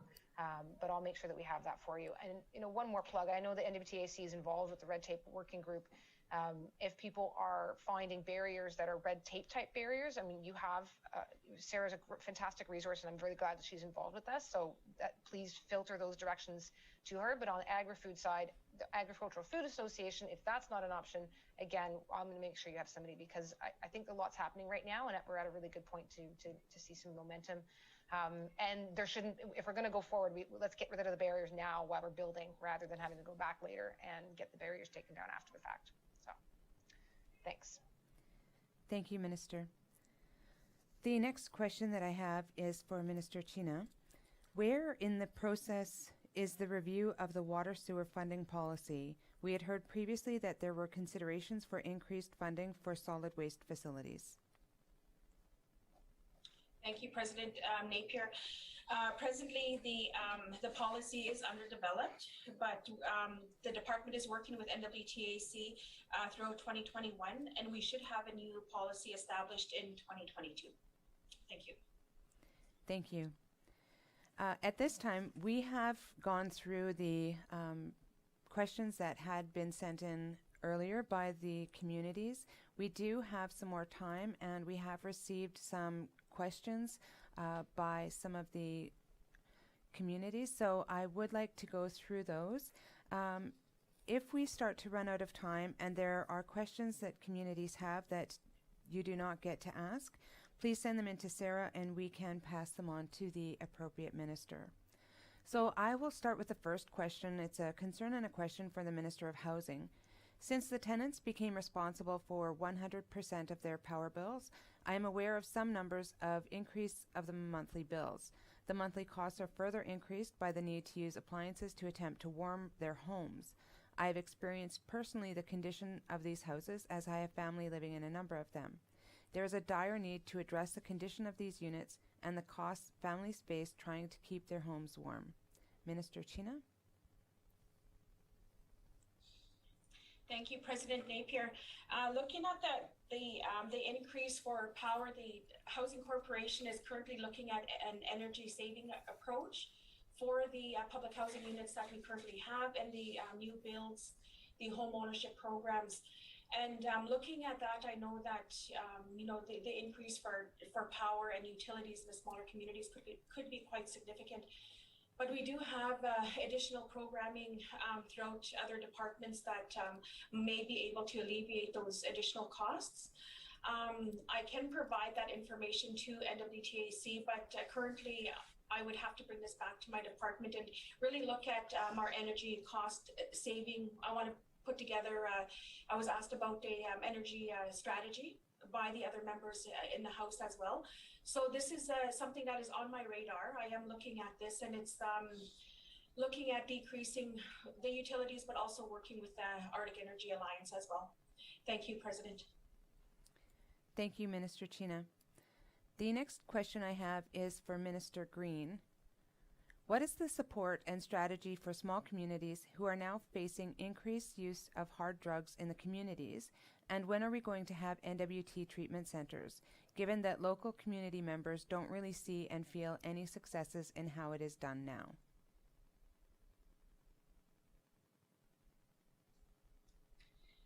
Yeah, thank you. We recognize that drugs are a problem in the NWT, and health has part of the responsibility for that. The Chief Public Health Officer is involved in this area. What we're working on now is the biggest driver of hospitalizations in the territory, which is the use of alcohol. And it's not that drugs aren't important, it's that alcohol does more harm. And so that is our focus. We're working on an alcohol strategy. There is a survey available now online, and hard copies are available at health centers. We're particularly interested in hearing from people who have lived experience with addictions recovery to reflect on their experience with the services provided at the Southern Treatment Facilities and the treatment facility, the aftercare provided in the NWT. So I really encourage all of your members to look at that survey and complete it or recommend it to others to complete. In terms of treatment centers, as you may know, there have been a number of treatment centers in the NWT over the last number of decades, and each of them has closed for various reasons. The last was NWTAC on the Gnwt First Nation. When it closed, it was only at 30% capacity, and there was a decision made at that time because that center closed to engage Southern Treatment Centers in providing those services. What we have heard up to this point is that people appreciate the anonymity of going south. They appreciate the new start of being in a place they're not already well known. They appreciate having a choice of 6 different options of where they want to go for treatment. So the other thing is that the number of people who are going to treatment has doubled. So my philosophy, the department's philosophy, is that we're going to invest in people and their wellness rather than investing in buildings, because to be perfectly honest, we haven't got a lot out of the buildings. It turns out that they're very expensive to maintain, and they are not delivering the results that we're looking for in terms of helping NWT residents regain their sobriety and live their best lives. There may be more information available on what's happening with hard drugs through the Department of Justice, because they hold the policing contract, and there may be a special focus on drugs, but that would be a question for the Minister of Justice to address. Thank you. Thank you, Minister Green. The next question we have is in regards to the funding gap. The $5 million over the life of the government, 4 years, is about $1.25 million a year. With a funding gap of $38 million, as per MACA yesterday, it will only take 30 years to close the gap. Will the GNWT consider revising funding to address the gap to $5 million a year, thus taking 8 years to close the gap?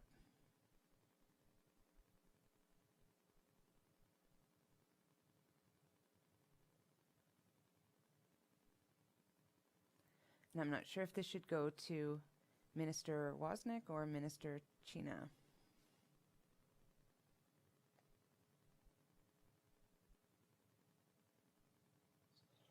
Minister Wozniak? Sure, thanks. Thanks, Mr. China, and thank you, Mayor, President, and thank you for indulging the fact that I'm having my own little Zoom moment with my children in the house, of course. Yeah, so, I mean, closing the funding gap. So first of all, I did see that question come in, and I actually was starting to type messages back to the Department of Finance. I don't right now know the breakdown of this 38 million estimate. That is news to me. So I'll have to take a look at that. I'm sure that the officials level have been in contact, but I will go back to the finance and talk to them about where we're at with that and where that number comes from, what we might be able to do to support it. The simple fact is we don't exactly have 5 million kind of kicking around in the GNWT budget right now. The expenses of COVID for us meant reducing our surplus, quite dramatically reducing our surplus, which means then less money to invest in our infrastructure, since we rely on the surplus to invest in infrastructure. So there's not sort of a magic pot of money for us sitting around. And as I think the Premier and I think Minister Archie has already made the point, every single one of us goes to the feds on every one of our counterparts and is always saying, what can you do to help us out? Where can we find some more funding? What can we find some help with? So I have no doubt that I have no doubt that your governments are under the same kind of pressure that we're under. I mean, I get that. I'm also, resident of a community. I'm looking to the mayor as well here to solve municipal problems. But we're all in this one together. And yeah, we tried to give a little bit extra and to accelerate. I think, if I'm not mistaken, we're already at the 67%. We're at 67% of the promise we made to hit it by 5 million. And we're only 2 years in. So if we continue on that track, then we'll get a little further ahead than the 5 million. But yeah, I guess I don't have a final answer right now, because I don't know enough about the 38 million estimate, and we're still in the middle of our budget process where, I'm getting more asks and not a lot of requests to take money out. But I'll say what I said in the budget process, which is I am cautiously optimistic.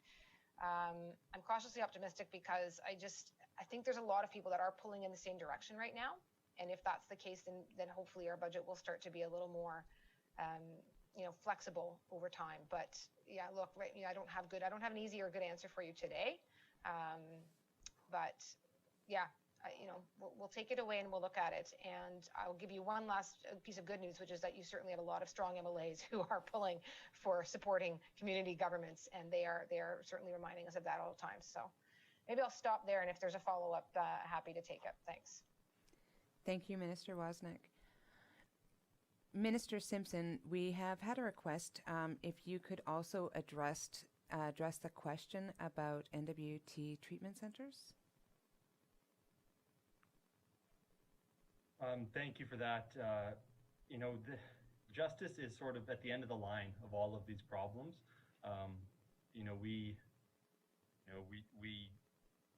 deal with, or rather the RCMP deal with the supply issue, but the demand issue really is an issue that is driven by people who really need healing a lot of the times. So on the RCMP side, we have our policing priorities in each community. We get input from them and try to determine what areas that they want to see focus on. But it's a tough one. No one has figured out the drug problem. No one across North America, no one around the world has figured out if there's a demand, there's going to be a supply. And no matter how much money you throw at it, that demand always trumps that supply. The RCMP are quite an expensive police force, and they're currently in the process of collective bargaining for the first time ever. And so we expect that the cost of contracting the RCMP is going to increase significantly, maybe 15 to 30%. And so the idea of more police is probably not something that is going to happen anytime in the near future. But we're looking at other ways to help communities be safe. We have one pilot project funded for this upcoming year, and that's a community safety officer. So they're not police officers, but they're safety officers. And what that program looks like is really going to be driven by the community that it's in. The one that people always talk about is the Kwanlin Dun in the Yukon. They have a very successful program, and it has made residents feel safer. It has improved the situation in the community. And so we're hoping to roll that out in the upcoming year with a small community who likely doesn't have an RCMP force. But that's from the enforcement side.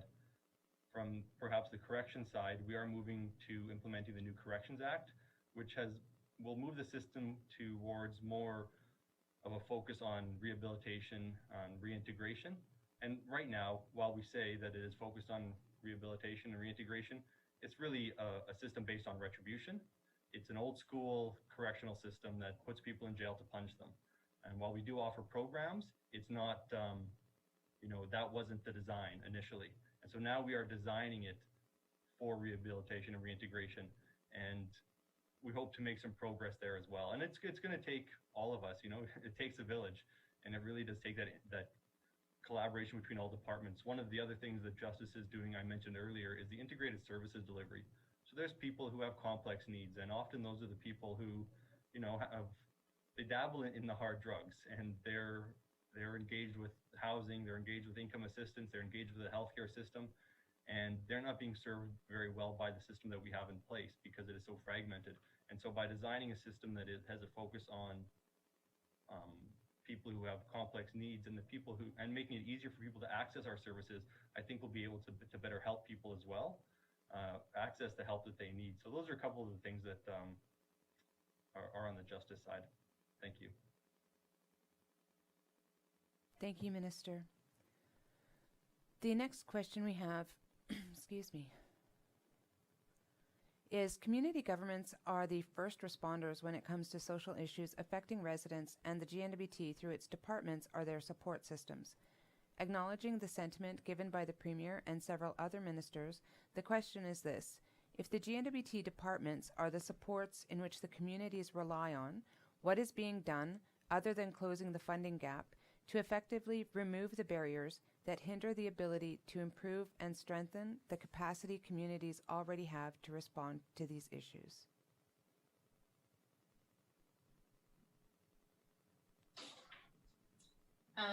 Thank you, President Napier. It's a difficult question, in all honesty. I mean, I think it's been addressed by many ministers, is that, we have more needs than we have money, point blank. Municipalities have a municipal deficit that's been identified for many, many years. The territorial government within this last year, we just raised our borrowing limit, and if we're not careful, we're going to hit it again. So we don't have enough money to meet our needs as a territory either. So I think again, the best thing we can do is try to work together. Every single department, when they do major programs, are supposed to engage with as many stakeholders as possible. And I know every minister around the table is really trying to adhere to that. So, you know, whenever we do new programming and things, we try to contact the municipalities, Indigenous governments, residents, businesses, etc. I know that Municipal and Community Affairs, when you have concerns, I know that the minister and the deputy minister meet with you regularly. Bring your concerns, bring your needs to the minister, because she does send them out to all departments. We do try to follow up and try to address the concerns. I know as well that governance has been an issue with some of the municipalities. It's hard in the smaller communities. Many of you aren't even getting paid for your services and having to do things off the side of your desk. And there's only so many sites that we have. I know that happens out there. So I know that they're looking at what they can do, not just the funding gap, but also that the Municipal and Community Affairs is doing a strategic plan for their school and community governments this coming year in 21-22. So give some thought around that and what you really need, because the Deputy Minister, Eleanor, will be reaching out to you and asking you, what do you want in the school of governance? What's working and what's not working and what's missing? So, you know, give some thought around that, because that is one way that we can support you. Reach out to us.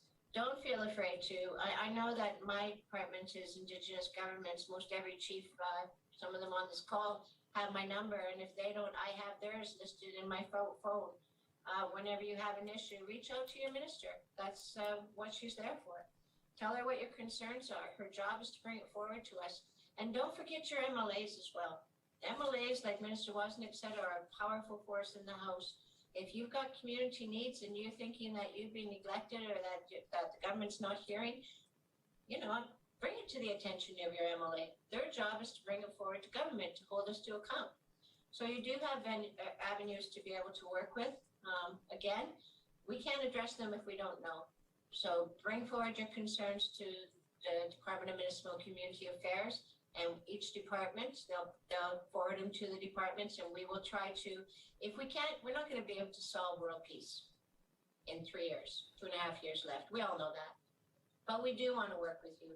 So if we know what your concerns are, bring them forward. And if we can't do it, we will try to give you as comprehensive a reason why not, so that you can understand. Thank you, President. Thank you. Thank you. The next question I have, and again, I think this may be for the Premier. Indigenous and basic community infrastructure remains substandard in the Northwest Territories.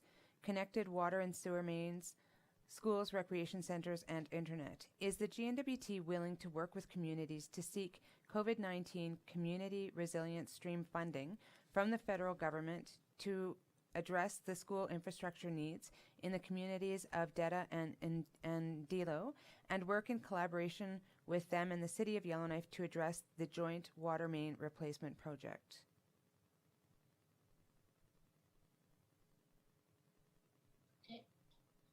Okay, thank you, President Nuffy. It's kind of a couple of questions in one, actually. School infrastructure isn't as easy. I'd love to be able to say yes. Let's lobby to the federal government to get money. But I do know that Minister Simpson is well aware and trying hard to get community schools in all communities that are best state of art.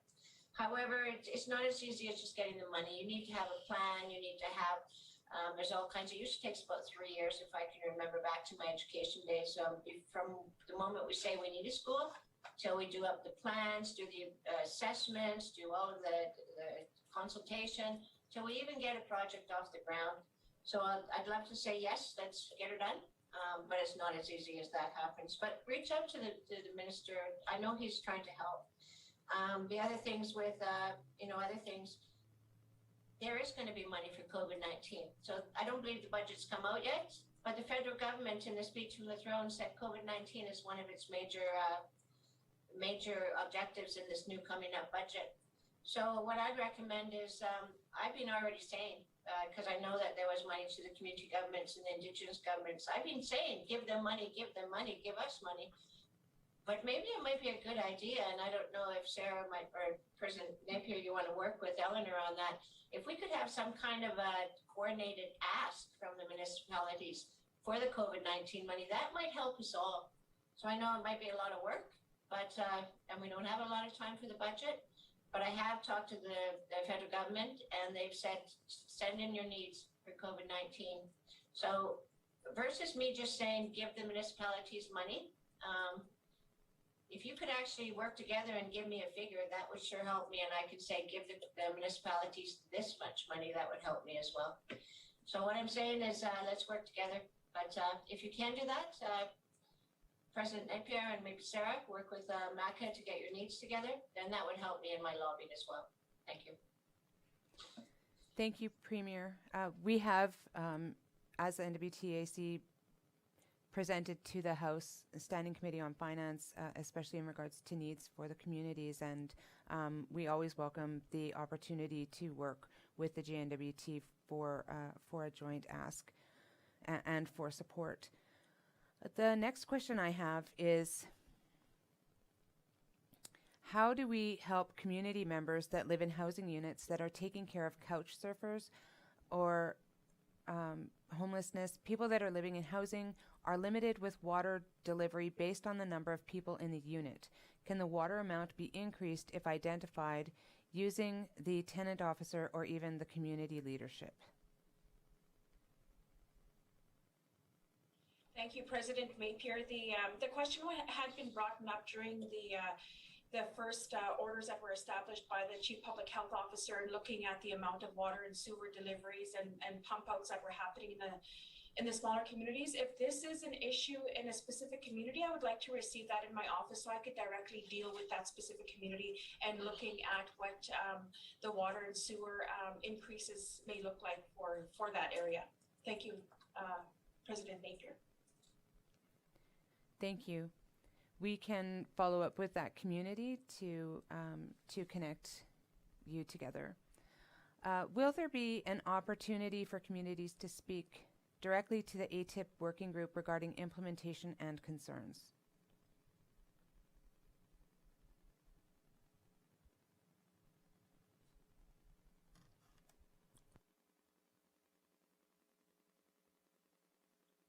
So I guess that one's going to me.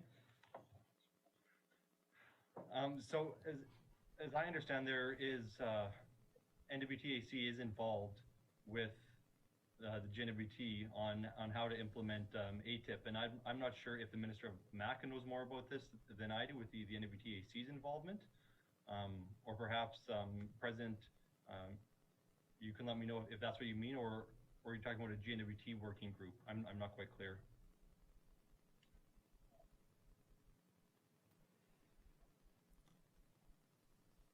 Sorry? Thank you, President Napier. I'll just add to Minister Simpson's response is that we're establishing ATIP as a collaborative approach.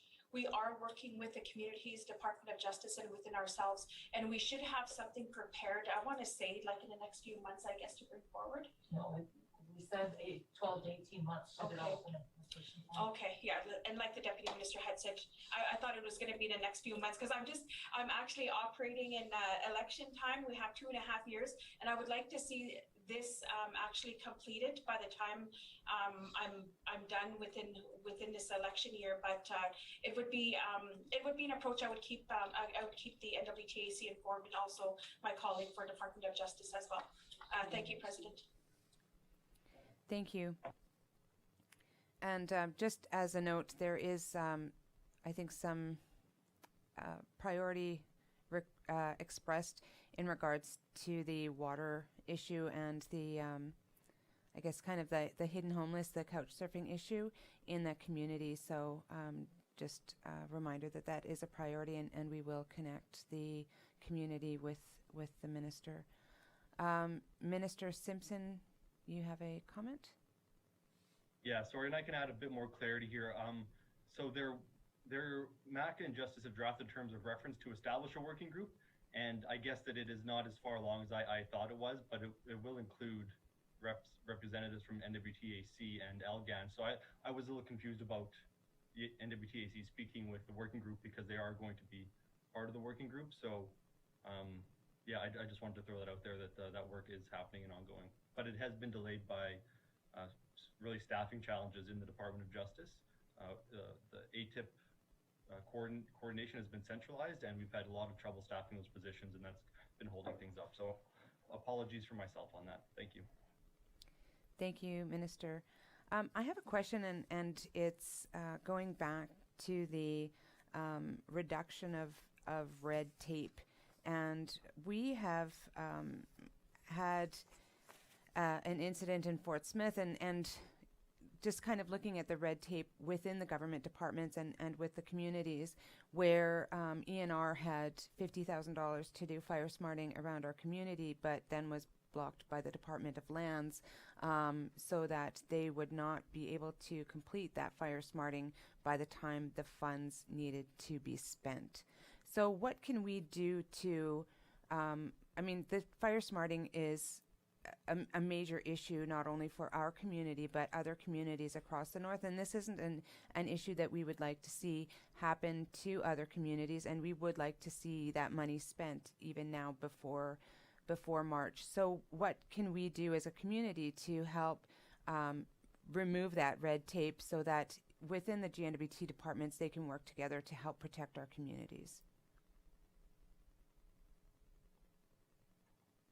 I think that's me. It's Shane here. So this is the first I've heard of it. I've actually reached out to the Department of Lands and ENR, and we've started to identify areas that we need to know who's taking the lead. We've been working on that. I will follow up with the departments on finding out why this happened. I apologize that it did happen, and we will get it resolved. Moving forward, though, if you guys become aware of these situations, please bring them forth to our attention as soon as possible. The longer we wait, the shorter time we have to react to it. So I will make a commitment to follow up with both the departments on what's happened here, why there's been some red tape that's caused this problem for you, and we will get back to you with an answer and hopefully a process that we can move forward with. Thank you. Thank you, Minister. We don't.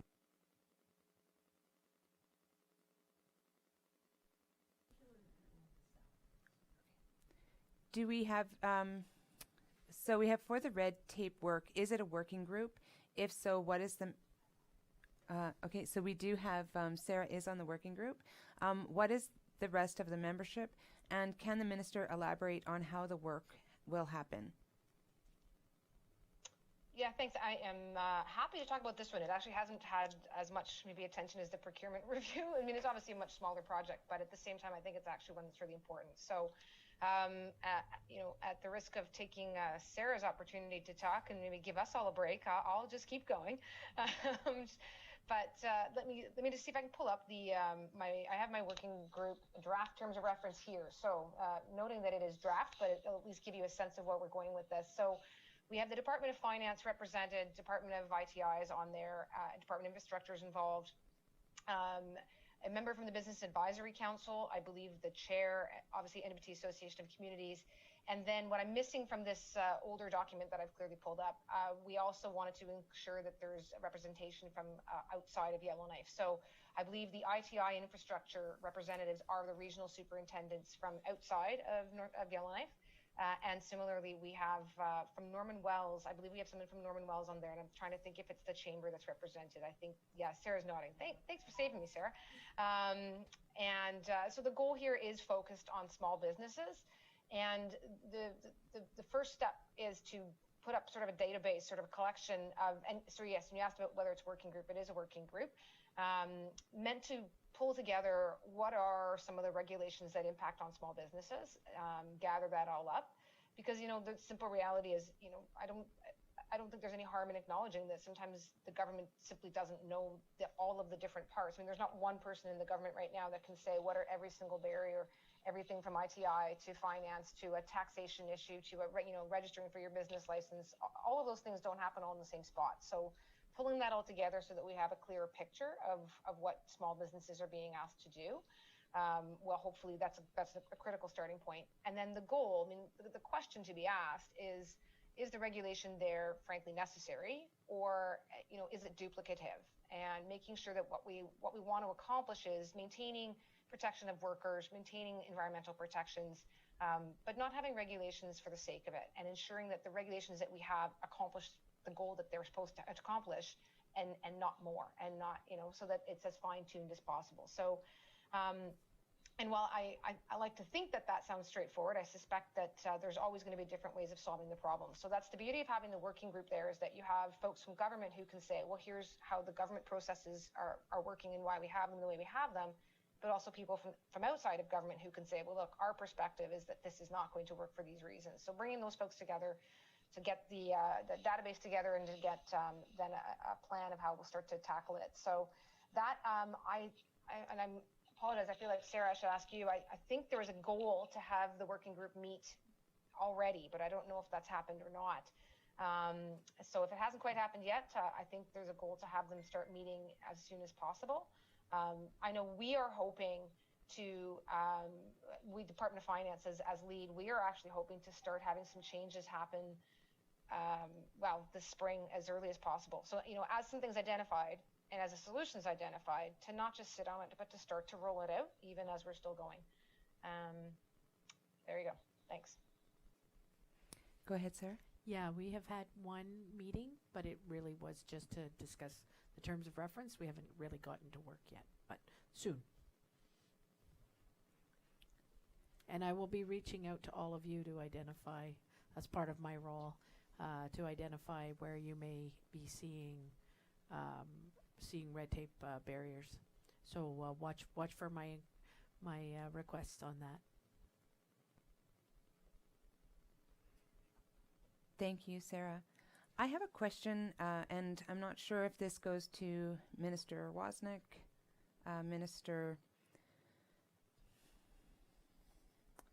the Premier, or to Minister Simpson. And so, and it's regarding, so we had spoken earlier about the Indigenous cultural awareness. We have 11 official languages in the Northwest Territories. There's a lot of interest on Indigenous language revitalization. And the GNWT has a service called Can Talk. Is this something that could be made available to community governments to help us provide services to our community members who need translation services?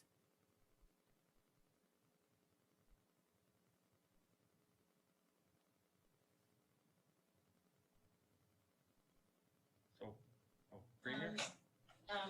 Okay, maybe I'll start as the Premier, and we just had to get our Ms. Gnwt had to step aside, so we had to get someone to operate the mic. So I'll probably start, and then I'll pass it to Minister Simpson if you're okay, President Napier, and then I'm not sure if Minister Wozniak would like to speak. So my understanding is that you've got quite a few questions in there. You're right, we do have 9 Indigenous languages and 2 plus English and French, of course, so 11 official languages in the NWT. Minister Wozniak did talk about when she does the Indigenous culture awareness training that she's more than willing, and I think she said March 9th, if I remember right, more than willing to share it with probably through Sarah, through the Association of Communities, President, to be able to provide that to all of you. The other thing is that when you talk about the Can Talk, that my understanding, I was just checking with Eleanor and Minister Green, that's a national program and access by subscription. And my understanding is that it's only available in a couple of our Indigenous languages here in the territories. But if you wish to have access to that, I can get Eleanor to follow up and get Sarah the address or distribute it through the Association of Communities, so that all of you can have the access to be able to access CanTalk. And on that, President Napier, I'm not sure if Minister Simpson wants to add on or Minister Wozniak, but thank you. Thank you. I'll just have a follow-up question. Is this something that, because the languages are official to the Northwest Territories, that the GNWT could fund for community governments? Okay.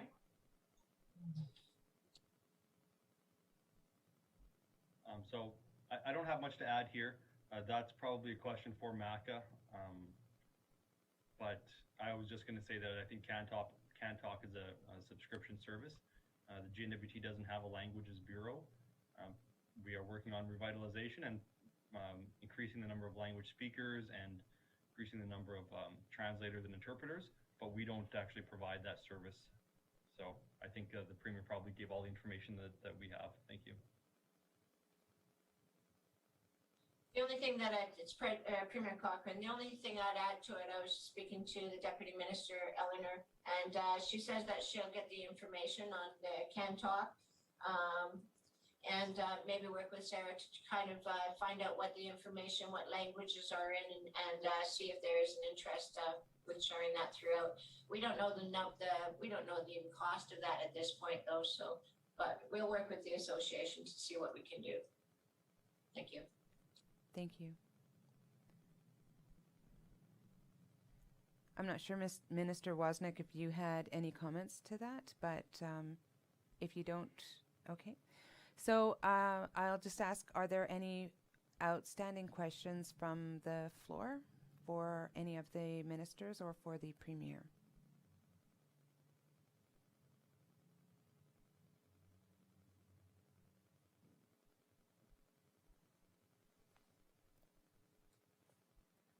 We do have one question. Will there be an opportunity to have a working group to improve sharing of tools and communication between departments and community governments?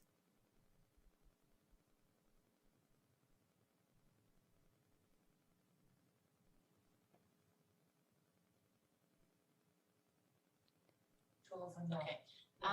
Thank you. Again, I just Minister Chinna did have to step away just for a second. She'll be right back. But I again spoke to the Deputy Minister of Municipal and Community Affairs. So she'll work with you again through the association, through Sarah and the President, to find out exactly what tools and resources you're looking for.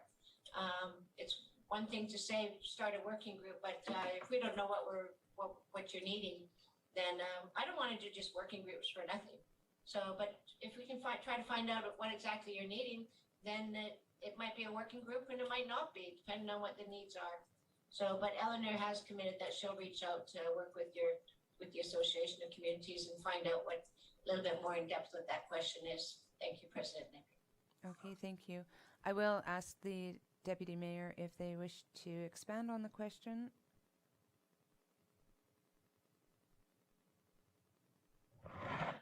Yes. This is Deputy Mayor Peachy from Norman Wells. The question is more on tools and resources with the local regional offices of the departments.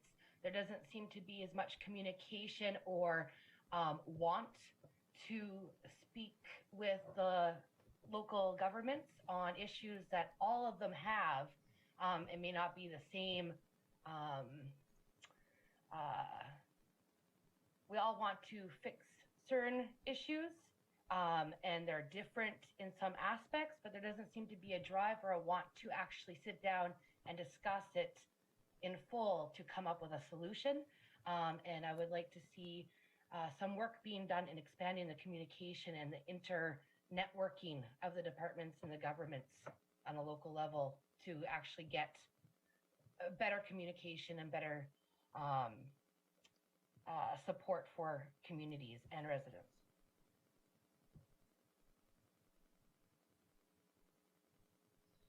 Okay, thank you for expanding on that, because I was a little bit not sure what you were looking at. So we do have regional offices in every community, most every community. We also have regional management through Executive and Indigenous Affairs. what I will commit to is I'll make sure that my regional manager knows the issues and knows that the municipalities are feeling not connected is what I'm hearing.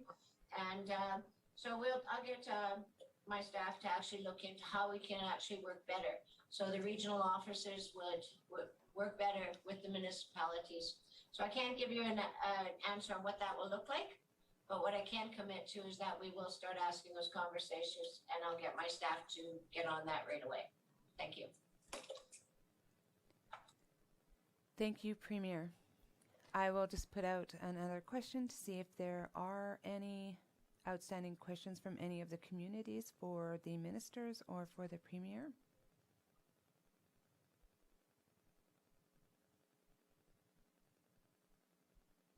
And there are none at this time. So thank you very much, Premier Cochrane and Cabinet. We really appreciate you coming in and speaking with us this afternoon. At this time, we're going to take a break to 3:30, and we will see you all back for the closing and the awards ceremony of our AGM. So we will see you at 3:30. Thank you.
Okay. The girl from the food bank Oh. just came in? Yeah, Margaret. But no one else.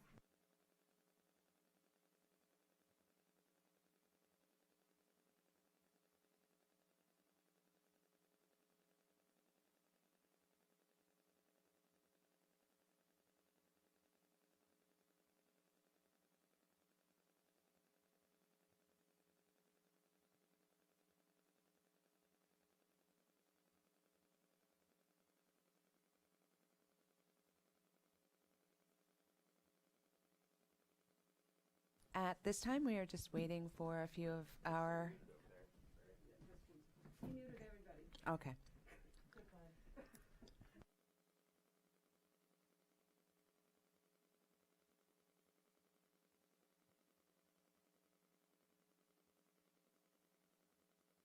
Good afternoon. We are still waiting for a couple of our award recipients to join us, and so we will be starting in a couple more minutes if you want to grab a glass of water or a coffee while we wait. Thanks.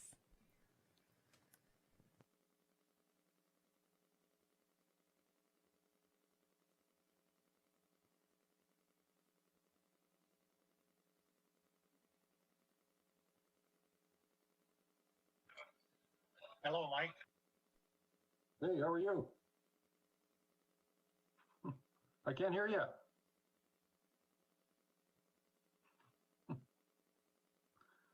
It's been a while. It has. You're looking good. Yeah, I've been in Edmonton about 4 times the last year, but haven't been able to go out anywhere. Yeah, I know. Well, you know what? We're all in that same boat. Yeah. Now there's Yeah. an end. There's an end somewhere here, so Yeah, I wish I could tell you when, but it looks like it's going to be at least another year. that's what I've been telling people. Yeah, Oh well. Sorry, Long as we make it. we are. that's the main thing. How you been keeping? Good. Good. Gaining weight. Sorry, we are live streaming everything that's being said and Oh. seen on camera here. Just if you could keep the casual conversations to a minimum, that would be amazing.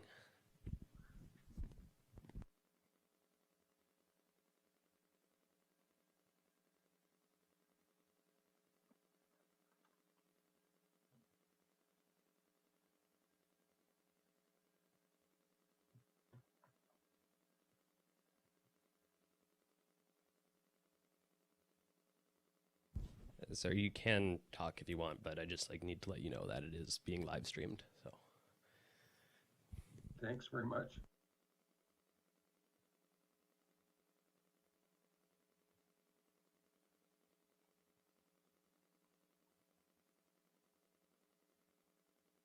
This is the part we miss.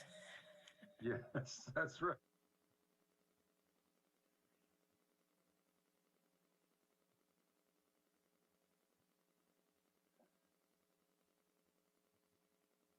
Yeah, it's meeting up with everybody, and saying hello. I always said that was the best value of any of these conferences was the people you meet. Absolutely. And I was just saying to a couple other people the other day, the last trip I made, and that was with Anya and Kate, was to the last year's AGM in Gnwt. That's the last time I traveled. It was. Yeah. That was a fun trip too.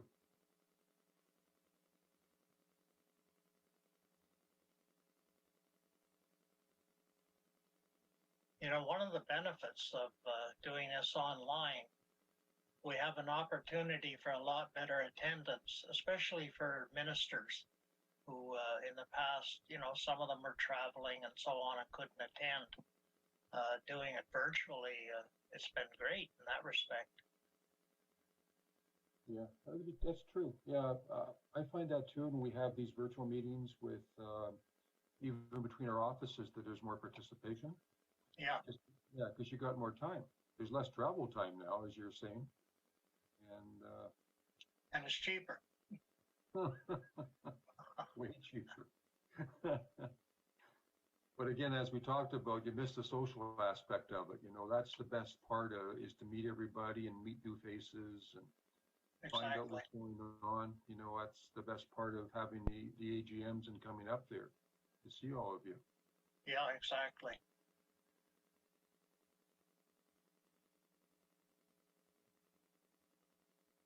It's pretty cold in Nunavut today. Clarence? It's warmed up today. It's last I checked, it was 34. Yesterday hit 41. Wow. And we complain down here, it's -10. You know, I was in Edmonton last month. Temperature wise, it was colder here, but I felt colder in Edmonton. The wind. Yeah. Yeah.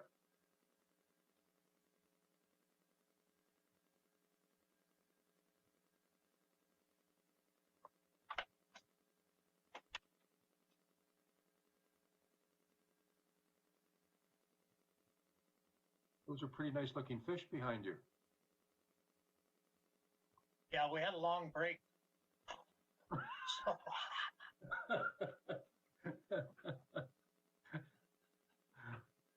it was better than the towel I have over the window to keep the friggin' light off the computer.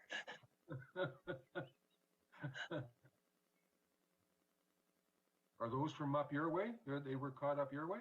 I have no idea.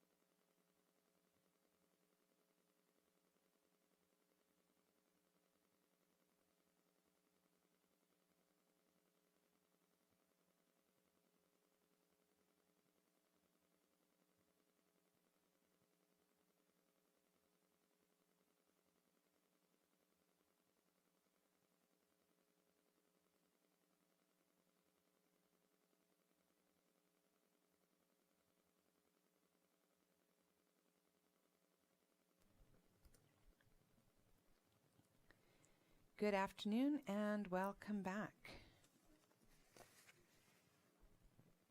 I just want to make sure you can hear me. Yes? All right, great. So before I begin the closing session of our AGM, I want to thank all of you for joining our virtual AGM. This year has shown us how strong we can be if we all work together. I would like to once again thank our sponsors for always supporting our AGM. To my fellow board members, thank you for your continued commitment to the NWTAC board and all of our members. To the staff of the NWTAC, thank you for your hard work and dedication and for making the 55th annual general meeting a success.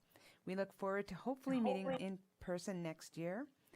A reminder that our first interactive session will take place Tuesday, March 2nd at 10 a.m. Please join us and Arctic Energy Alliance, the Department of Infrastructure, and the REACH program have been hosting trade show booths and leading interactive sessions at our AGMs for many years, so it is fitting to welcome them to deliver our first interactive session on energy savings for community governments. Energy savings for community governments. Join the Arctic Energy Alliance to learn how your community government can save energy and save money. Topics include rebate programs, saving money with energy-efficient pumps, building capacity with ECM contractor training, electric vehicles, wood pellet boilers, learning about how your community uses energy and planning for future energy use, helping lower-income community members, and great prizes. Representatives from the GNWT's Department of Infrastructure and the Government of Canada's Northern Reach program will also be available to answer questions about their funding programs. Among the stated goals of the NWT Association of Communities, one is to promote the exchange of information between community governments and to provide a unified front for the realization of goals. That includes celebrating best practices and encouraging excellence among elected officials and others who are dedicated to the development of community government and the enhancement of the lives of NWT residents. The NWTAC Community Builder Awards celebrates excellence among elected officials, honors long-serving members of the NWTAC, and recognizes individuals and organizations which have contributed to the well-being and improved lives of residents in the NWTAC member communities. AON also sees the value, dedication, and commitment that individuals and businesses make to our communities every day, and it is because of this that AON has committed to be our Community Builder Awards partner. We are very pleased to have with us the Senior Vice President for AON, Mr. Michael McMartin, Kate Walczak, and Anya Williams to present the awards. And I believe that Mr. McMartin would like to say a few words first. Thank you, President Napier, and thanks to all of you to allow me to say a few words on behalf of AON. First of all, I would like to congratulate this year's award winners. Communities grow and prosper because of individuals like you who provide the leadership, especially during the current environment we all live and work in. And secondly, I'd like to thank Sarah and her staff who have worked tirelessly to arrange this virtual year's AGM. Very, very tough conditions. Hopefully at next year's AGM, we'll all be able to meet and celebrate these awards in person. Best wishes to everyone. Stay safe, and we'll see you all again next year. Thanks very much.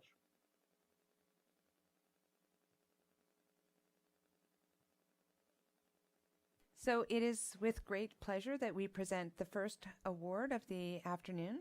This award recognizes an individual, an organization, or a business that has demonstrated exemplary service to member communities in the Northwest Territories.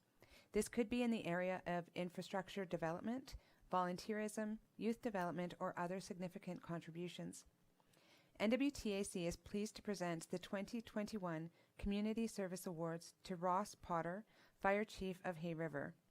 Originally from Edmonton, Ross Potter came to the town of Hay River in 1974 to work as a mechanic at the airport after relocating from Sax Harbor.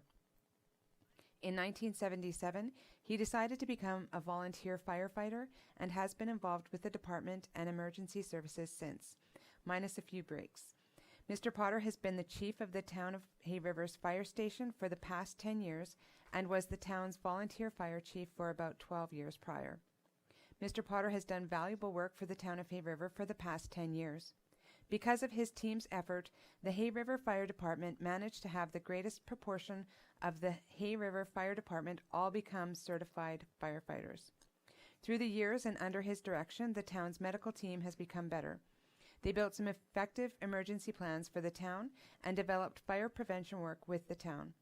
Mr. Potter has 37 years of service with the department. As an association, we have appreciated Mr. Potter's efforts to assist us with projects like our asset management video. He is always willing to help. Although he is retiring, Mr. Potter is planning to remain involved with the fire department as a volunteer deputy chief. The NWTAC is pleased to present the Community Service Award to Mr. Ross Potter. Mr. Potter, your award will be sent to you soon. Congratulations and thank you for your service to the town of Hay River and the Northwest Territories.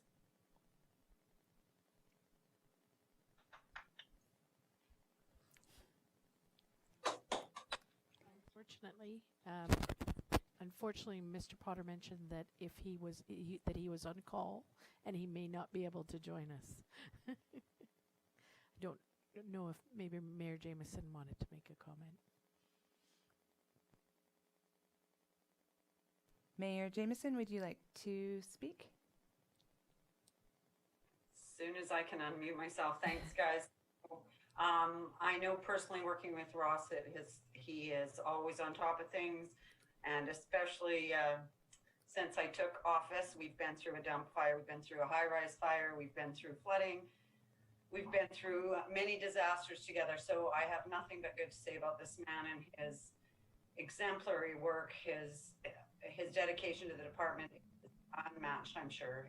He makes us all proud, and it's going to be a sad day when he retires, but I wish him well in everything he does, and I also want to take the opportunity to thank him on behalf of the residents of my community. Thank you. Thank you, Mayor Jameson. Our next award of the afternoon is the Community Builder Award. This award recognizes a past or current elected official who has provided exemplary leadership on council and in their community.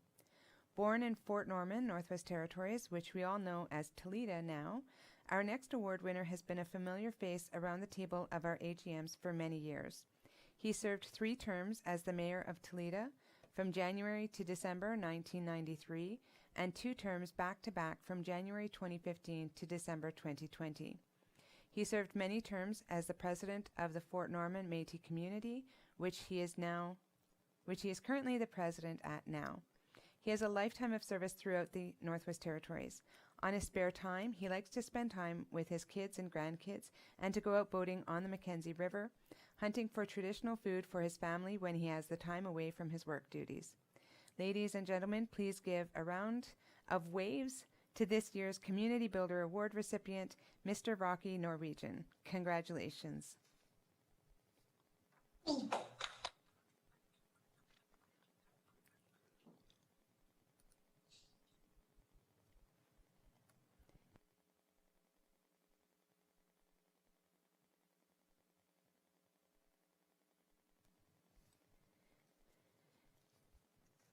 The NWTAC President's Award is a special award presented at the discretion of the Northwest Territories Association of Communities President and Board of Directors.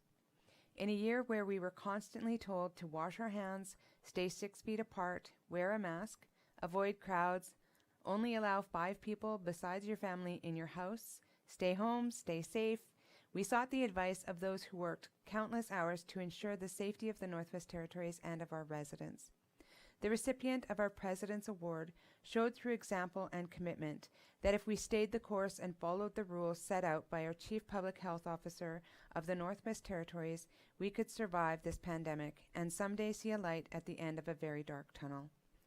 The Northwest Territories Association of Communities has been so fortunate to be able to have our mayors and chiefs meet regularly with the Premier and various members of Cabinet responsible for the GNWT pandemic response. As experts on their respective communities, our mayors and chiefs appreciated the collaborative and respectful way they were treated throughout the pandemic as the response has evolved. We have appreciated the opportunity to not only express our challenges and concerns, but to know that they were heard and actioned. It takes a unique insight to treat the community governments as important collaborators, partners, and leaders. The pandemic response has really highlighted the strength of our partnerships. The Premier's Office and the Departments of Municipal and Community Affairs and Health and Social Services have long had strong partnerships with the community governments and the Northwest Territories Association of Communities. COVID-19 has elevated that collaboration. The NWTAC President and Board of Directors are proud to present the 2021 President's Award to the Government of the Northwest Territories and recognize the outstanding commitment, dedication, and the timeless hours of all our government officials, and thank you all for keeping our communities a safe and viable place to live, work, and raise our kids. We will deliver your raven to the Legislative Assembly soon. In addition, sorry.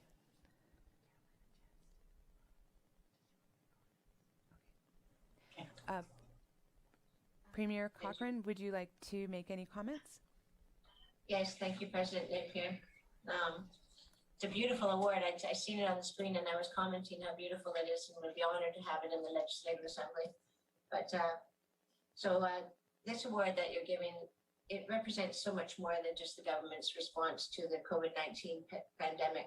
It represents our collective efforts to limit the spread of the virus in the Northwest Territories. It represents the efforts of residents and businesses who have made ultimate sacrifices to protect each other. It's about our healthcare professionals who have kept our community safe. In the challenging times, they put the Northwest Territories ahead of themselves. Their courage, dedication, strength, and selflessness have been critical to our success. And it's all about you as leaders. You've risen to the challenge that has been put before you and have worked tirelessly for your residents. You've advocated for them and worked collectively to ensure that they have all been able to successfully support your residents when they've needed you most.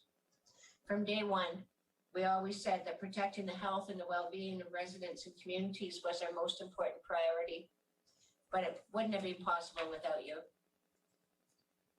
Well, the COVID-19 pandemic has been one of the most challenging and difficult experiences our territory has faced.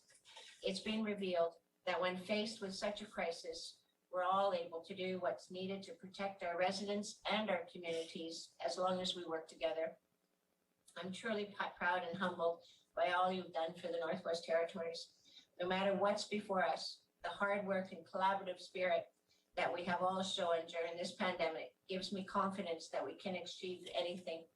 So I seen the award on the screen. The award is beautiful. The only regret I have is that I can't rip it up into at least 33 pieces and give each of you a piece of the award, because I accept this on behalf of the government, but it's really an award that each one of us deserves. Thank you, President Napier. Thank you very much, Premier Cochrane. I'm sorry that I didn't ask earlier, but we did have the award winner, and it looks like the mayor of Toledo would like to speak for the award winner from Toledo. Yes, good afternoon. I'd like to thank you for presenting an award to Mr. Rocky Norwegian, who is actually my brother.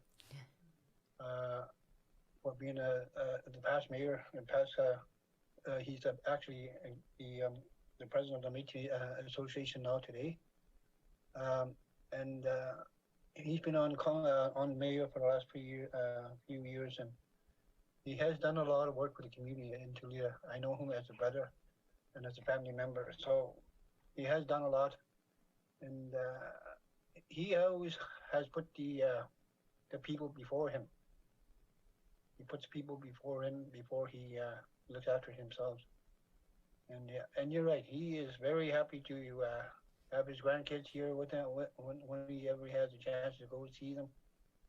He's really proud to have his grandkids, and he's really happy to see his grandkids whenever he has a chance.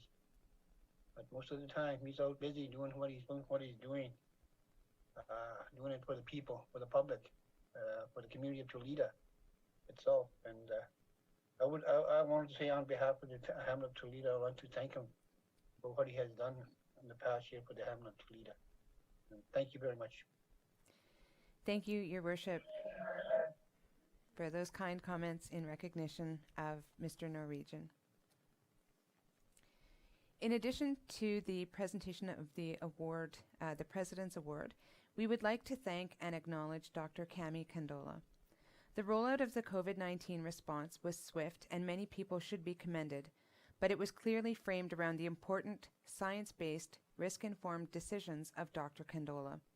Many of the early decisions for this response, such as the ongoing isolation requirements for those returning to the Northwest Territories, was perceived as too strong at the beginning by some.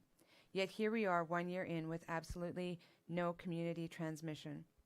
When other jurisdictions across Canada were not encouraging outdoor activities, Dr. Candola and the Department of Health was. She recognized how important this time outside and on the land is to the mental and spiritual health of our residents. All NWT residents were so much healthier, both mentally and physically, for this approach. We know that Dr. Candola and senior staff had to make quick but informed decisions on altering the path the illness takes in the Northwest Territories, and we sincerely appreciate that many of their actions and perhaps their timing have been in response to what was heard from our mayors and chiefs on our weekly calls and the advocacy from our board. Whether it is through meetings with local and Indigenous governments, during public hearings, or appearances on radio or TV, Dr. Candola patiently explains the rationale and science behind all the decisions or approaches being taken, and is always encouraging us all to be cautious, courageous, and kind to each other. Dr. Candola, on behalf of the membership, board, and staff of the NWTAC, we thank you for keeping us all safe here. Here is a small and very appreciative token of our appreciation. As many of you know, another CPHO in Canada has received considerable attention for her footwear. While we have not been seeing shots of Dr. Candola's feet, but we wanted to make sure that she had some true NWT footwear. We are pleased to present Dr. Candola with a pair of moccasins made by Celine Ida of Fort Liard and arranged by one of our honorary members Winnie Cadieux of Winnie's Denny Art Gallery in Enterprise. We hope that you wear these with pride, Dr. Candola, and know that they are an expression of our gratitude.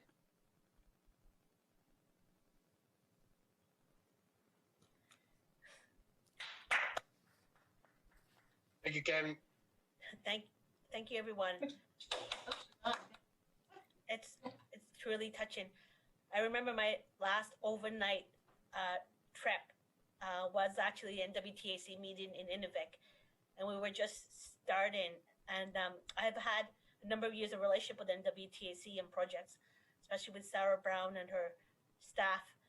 But I didn't know that after I left, when I got on that plane from Inuvik, that all those people who were there, those participants, I would be starting a journey with every one of you as we journeyed together from not having any disease, having imported cases, to finally, hopefully the end of our journey where we have vaccine rollout and high uptake. And we'll complete this journey together. So thank you for the award, and I'm truly touched. Thank you very much. I know I speak for everybody when I say that we are very much looking forward to our lives going back to somewhat more of the old normal, but we wouldn't have been able to do that without your guidance and leadership, and we are very, very thankful for that. We are pleased to have with us today Minister Green, who will present the Healthy Communities Award. Minister Green? Thank you, President Napier. In 2017, the NWTAC, in partnership with the Department of Health and Social Services, established the Healthy Community Award. The aim of the Healthy Community Award is to celebrate an NWT community organization that encourages and supports residents in adopting healthy lifestyle choices by providing programs, promoting physical activities, nutrition, and social connections that foster positive mental health. The award is sponsored by the GNWT Department of Health and Social Services, and the community who wins this award receives $5,000 to go towards the important work they are doing to promote healthy living.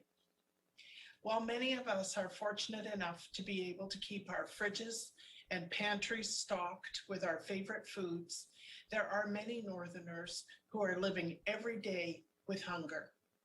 The recipient of this year's Healthy Community Award has taken on the challenge of addressing this inequity in their community with care, compassion, and creativity. This year's recipient is the Inuvik Food Bank. The Inuvik Food Bank served nearly 50 to 60 households and over 200 people. In a time when the COVID-19 pandemic restrictions could not allow for in-person interaction, volunteers from this organization provided safe home delivery for the elderly and those with mobility issues. The socioeconomic implications of the COVID-19 pandemic have only amplified the need for food security and assistance. Without the continuous efforts of the staff and volunteers with the Inuvik Food Bank, many families and individuals would have been at an even greater disadvantage. Partnering with their friends from the Inuvik Youth Center and Gnwt Hall, the organization joined Food Bank Canada. After receiving a lump sum of money, they were able to provide apples, oranges, and grapes, as well as toothbrushes and toothpaste to the children of Inuvik. With a little treat and a healthy snack, they welcomed children to come to the food bank at Halloween to trick or treat so that no child would be left out. In a world where we sometimes take the little things in life for granted, the volunteers of the Inuvik Food Bank, their partners, and the people of Inuvik have made the Inuvik Food Bank a place where people feel safe, where they feel like family. It is my honor and the honor of the Department of Health and Social Services to present the 2021 Healthy Communities Award to the Gnwt Food Bank. Congratulations. And I believe that Margaret Miller, the treasurer of the food bank, may be with us to say a few words. Thank you.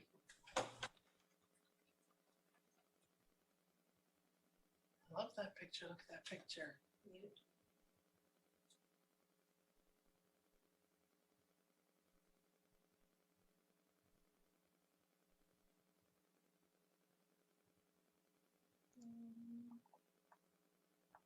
Margaret, you might just have to push *6 to unmute yourself.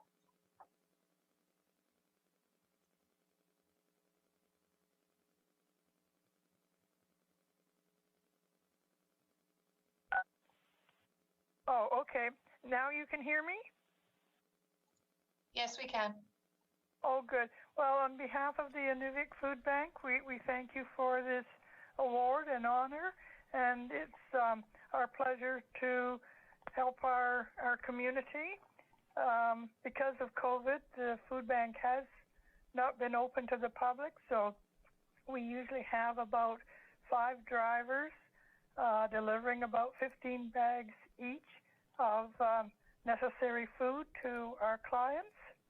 And this has always been appreciated by the people receiving the hampers.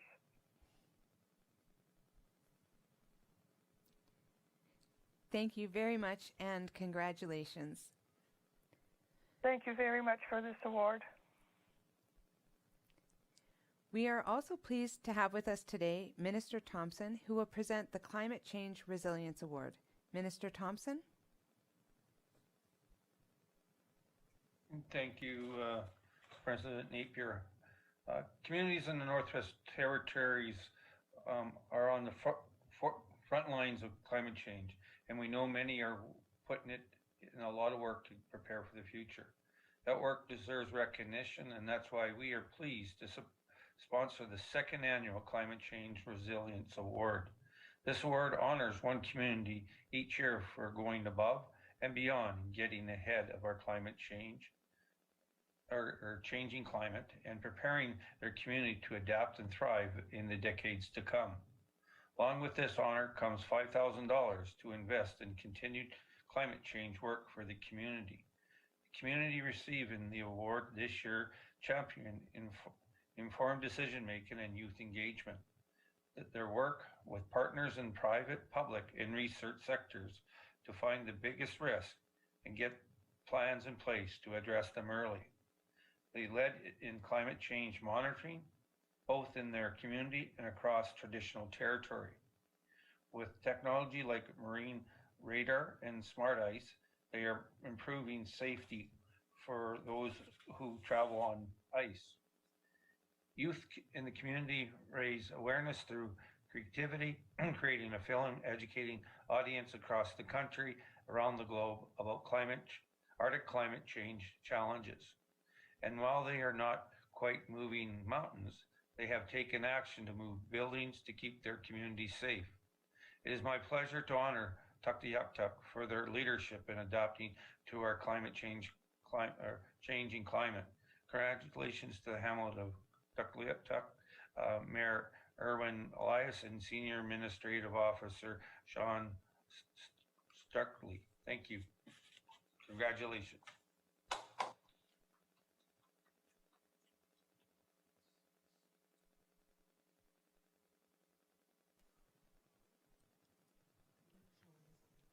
Thank you very much.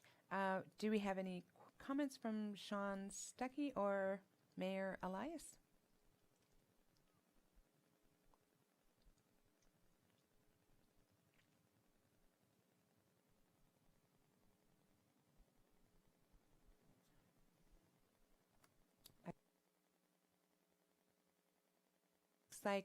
It looks like we may have lost them, so congratulations again to Gnwt.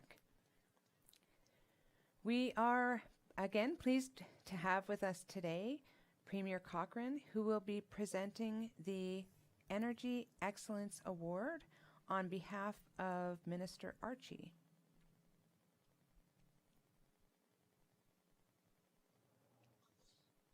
Thank you, President Napier. Napier. Minister Archie would normally be presenting this. She wasn't sure if she would be available, so I'm not sure if she's even still on or if she's gone yet, but I'm honored to present it on her behalf. So the 2030 energy strategy sets out a path for our transition to a lower carbon economy. Community governments are key partners in this transition, and the government of the Northwest Territories is committed to working with you to reduce our emissions and move forward towards a future of secure, affordable, and sustainable energy for the Northwest Territories.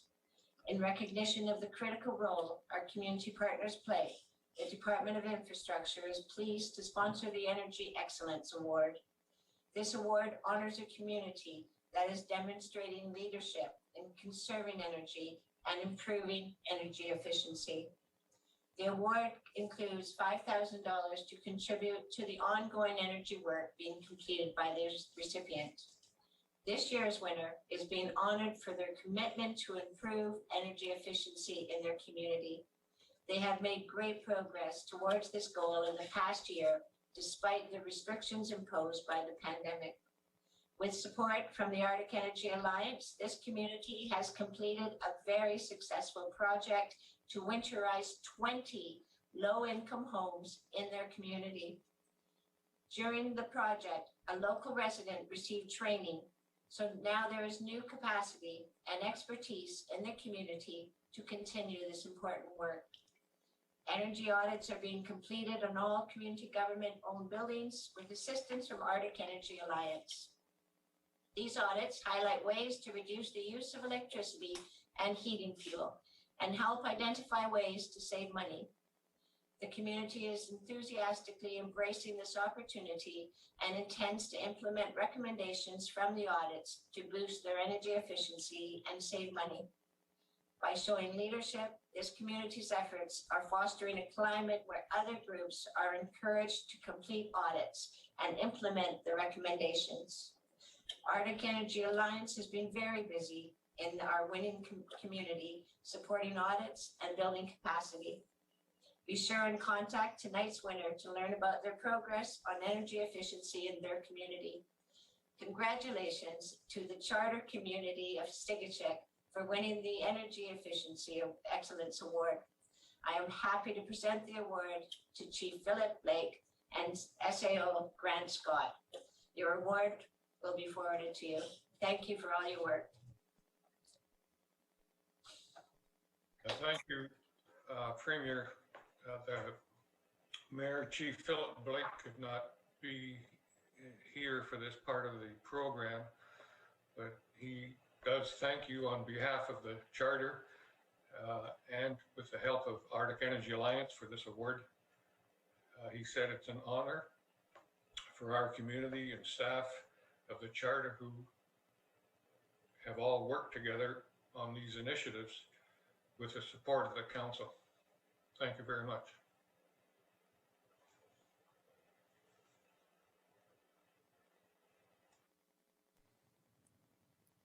Thank you and congratulations.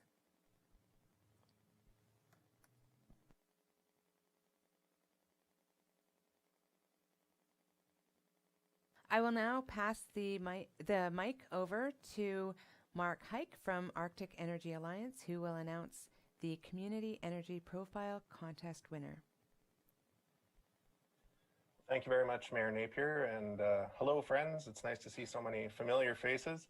I think, as with many of you, it's been about a year since I saw most of you up in Gnwt for the last NWTAC AGM. So here's hoping a year from now we're all together again in person and having those important opportunities to socialize and chat on the side. Thank you also, Mayor Napier, for the plug earlier of our Tuesday morning session in partnership with Department of Infrastructure and with the Government of Canada's Northern Reach program. I just wanted to add that for those in attendance at that session, we'll have two very generous $250 gift certificate prizes for the winning participants. There'll be a door prize and another activity that we're doing, and those $250 gift certificates are meant to go towards a tourism experience of the winner's choosing for your next NWT staycation. I think we're all understanding it could be a little while before we get out of the territory, but we might as well support our restaurants and service operators and tourism operators as much as we can. So I hope to see many of you at that Tuesday morning session at 10 a.m. to noon. Should be a great informative session. So every few years, Arctic Energy Alliance produces community energy profiles for almost all Northwest Territories communities. And those energy profiles basically show a community how it's using energy, what the fuel sources of the energy it's using are, how much it's spending on different types of energy, and where its greenhouse gas emissions are coming from.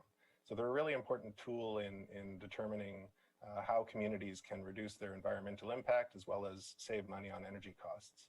So in late 2020, we completed and published community energy profiles for 32 out of 33 communities. Those are now available and up on our website. And to encourage communities to dive into the numbers, we ran a contest for community governments that concluded in February. And I want to thank NWTAC for the opportunity to jump on the session today to announce the winners of that. We have two prizes, one early bird prize and one grand prize winner.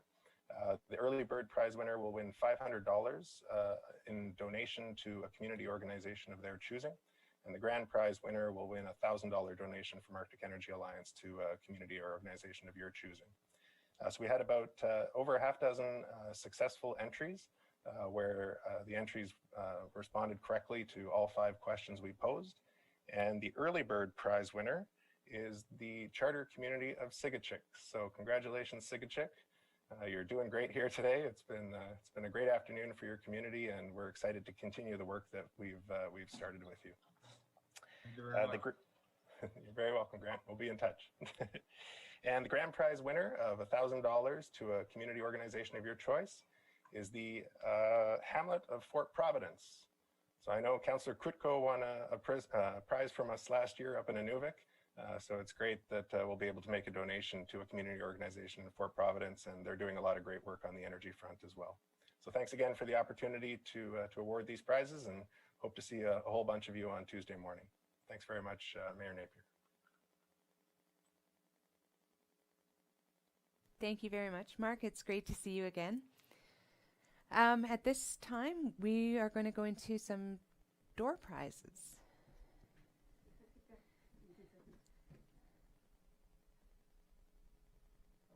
Okay, what do you want to do first?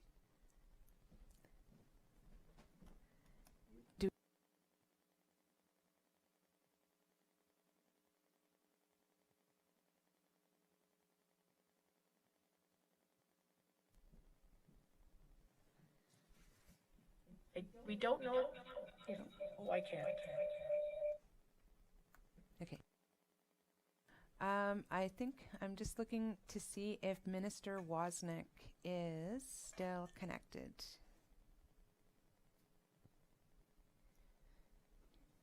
I don't see Minister Wozniak, but we just wanted to show an appreciation for Minister Wozniak for continuing to answer questions throughout our bear pit with kids coming up and tapping on the shoulder and entering the screen. And so we are giving her a t-shirt from the Northwest Territories Association of Communities.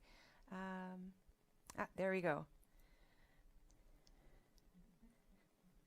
So it's a please mute yourself t-shirt. So we will be sending that to Minister Wozniak. And so now we're just going to be going through random draws.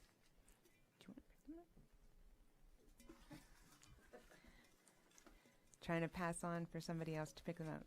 Okay, so the first prize of a blanket from Brownlee LLP goes to Norman Anakina, the mayor of Sax Harbor. Congratulations.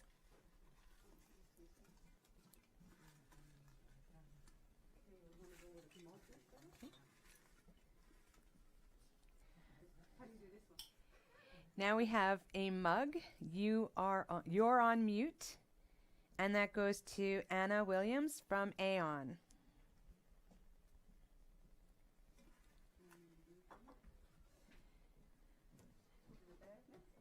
Oh, can you show me the mug?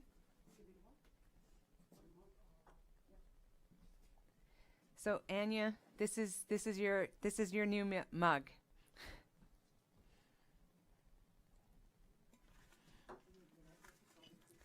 And next we have a backpack from Brownlee LLP. And this goes to Mike McMartin from Aon. Congratulations.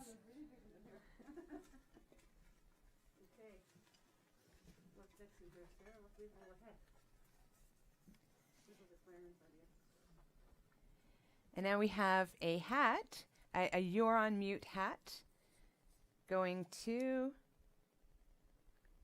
Colin Wool, counselor from Fort Liard. Congratulations.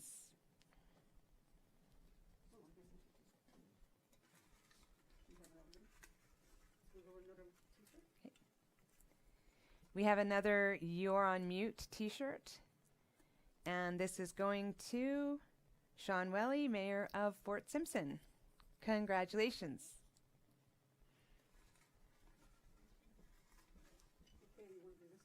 Okay. And next we have a Kate Spade wallet. Oh, card holder, sorry. It's a Kate Spade card holder. And that's going to Danny Bolio, Mayor of Fort Providence.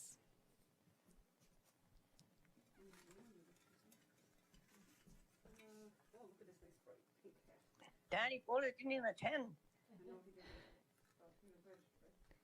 He was registered, so the door prizes go to. He didn't attend. I took his place, so I should get it. Well, I guess Evelyn's yours. Okay. Send it to me. Yeah, I took his place. He didn't want to attend on it. He begged me to attend as much as I didn't want to miss my granddaughter's birthday for this. Well, congratulations, Evelyn. Thank you. So the next is I had to win something. The next is a very bright pink You're on Mute toque. And that goes to Robert Tortiff from MACA.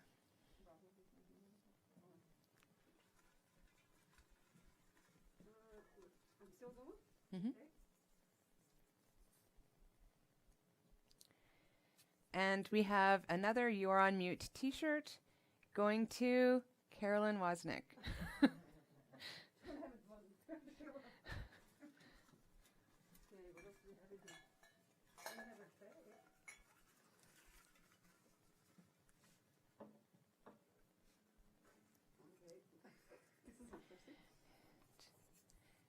So this is a mug that says, just because I'm awake doesn't mean I'm ready to do things.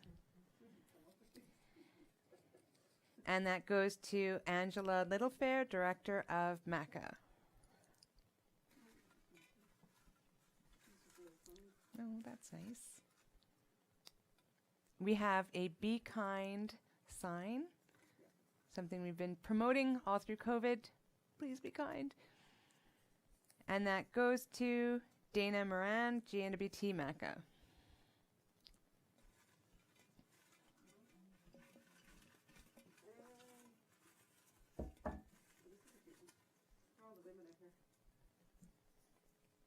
A nice pink shirt going to... No, not to me.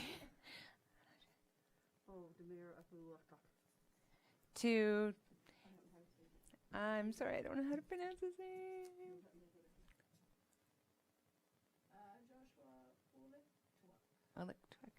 Joshua Electuak, Mayor of Alahuktuk.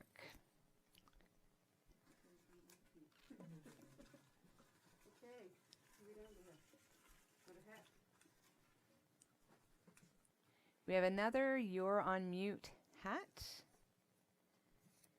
And that goes to Senator Anderson. Oh, nice.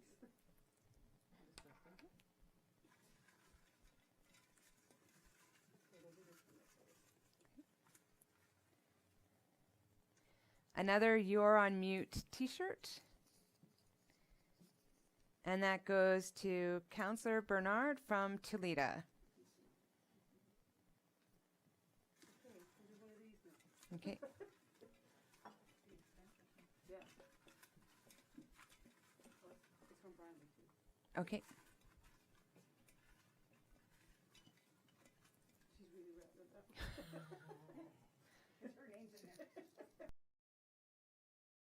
And this is a Kate Spade purse. And this goes to Melanie Murphy, Executive Director at Elgant. ED at Elgant. Yep. Congratulations.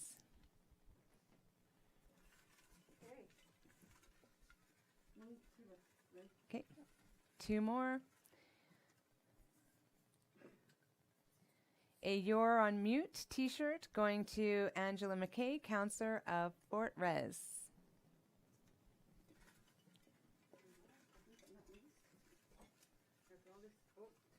Okay.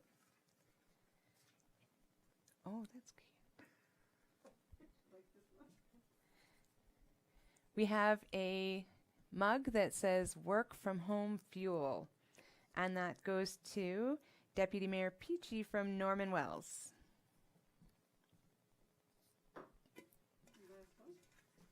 And the last one is another You're on Mute mug.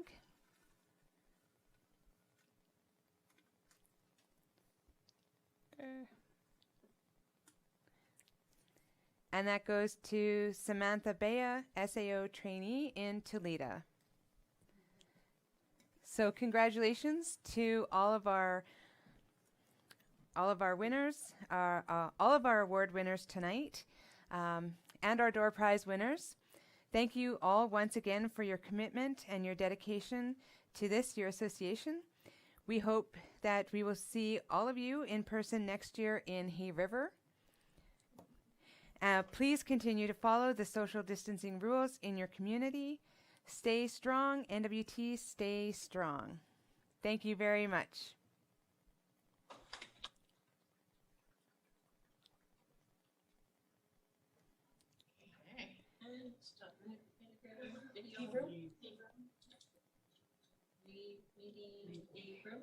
Meeting is adjourned. Good night and have a great weekend. Thank you again.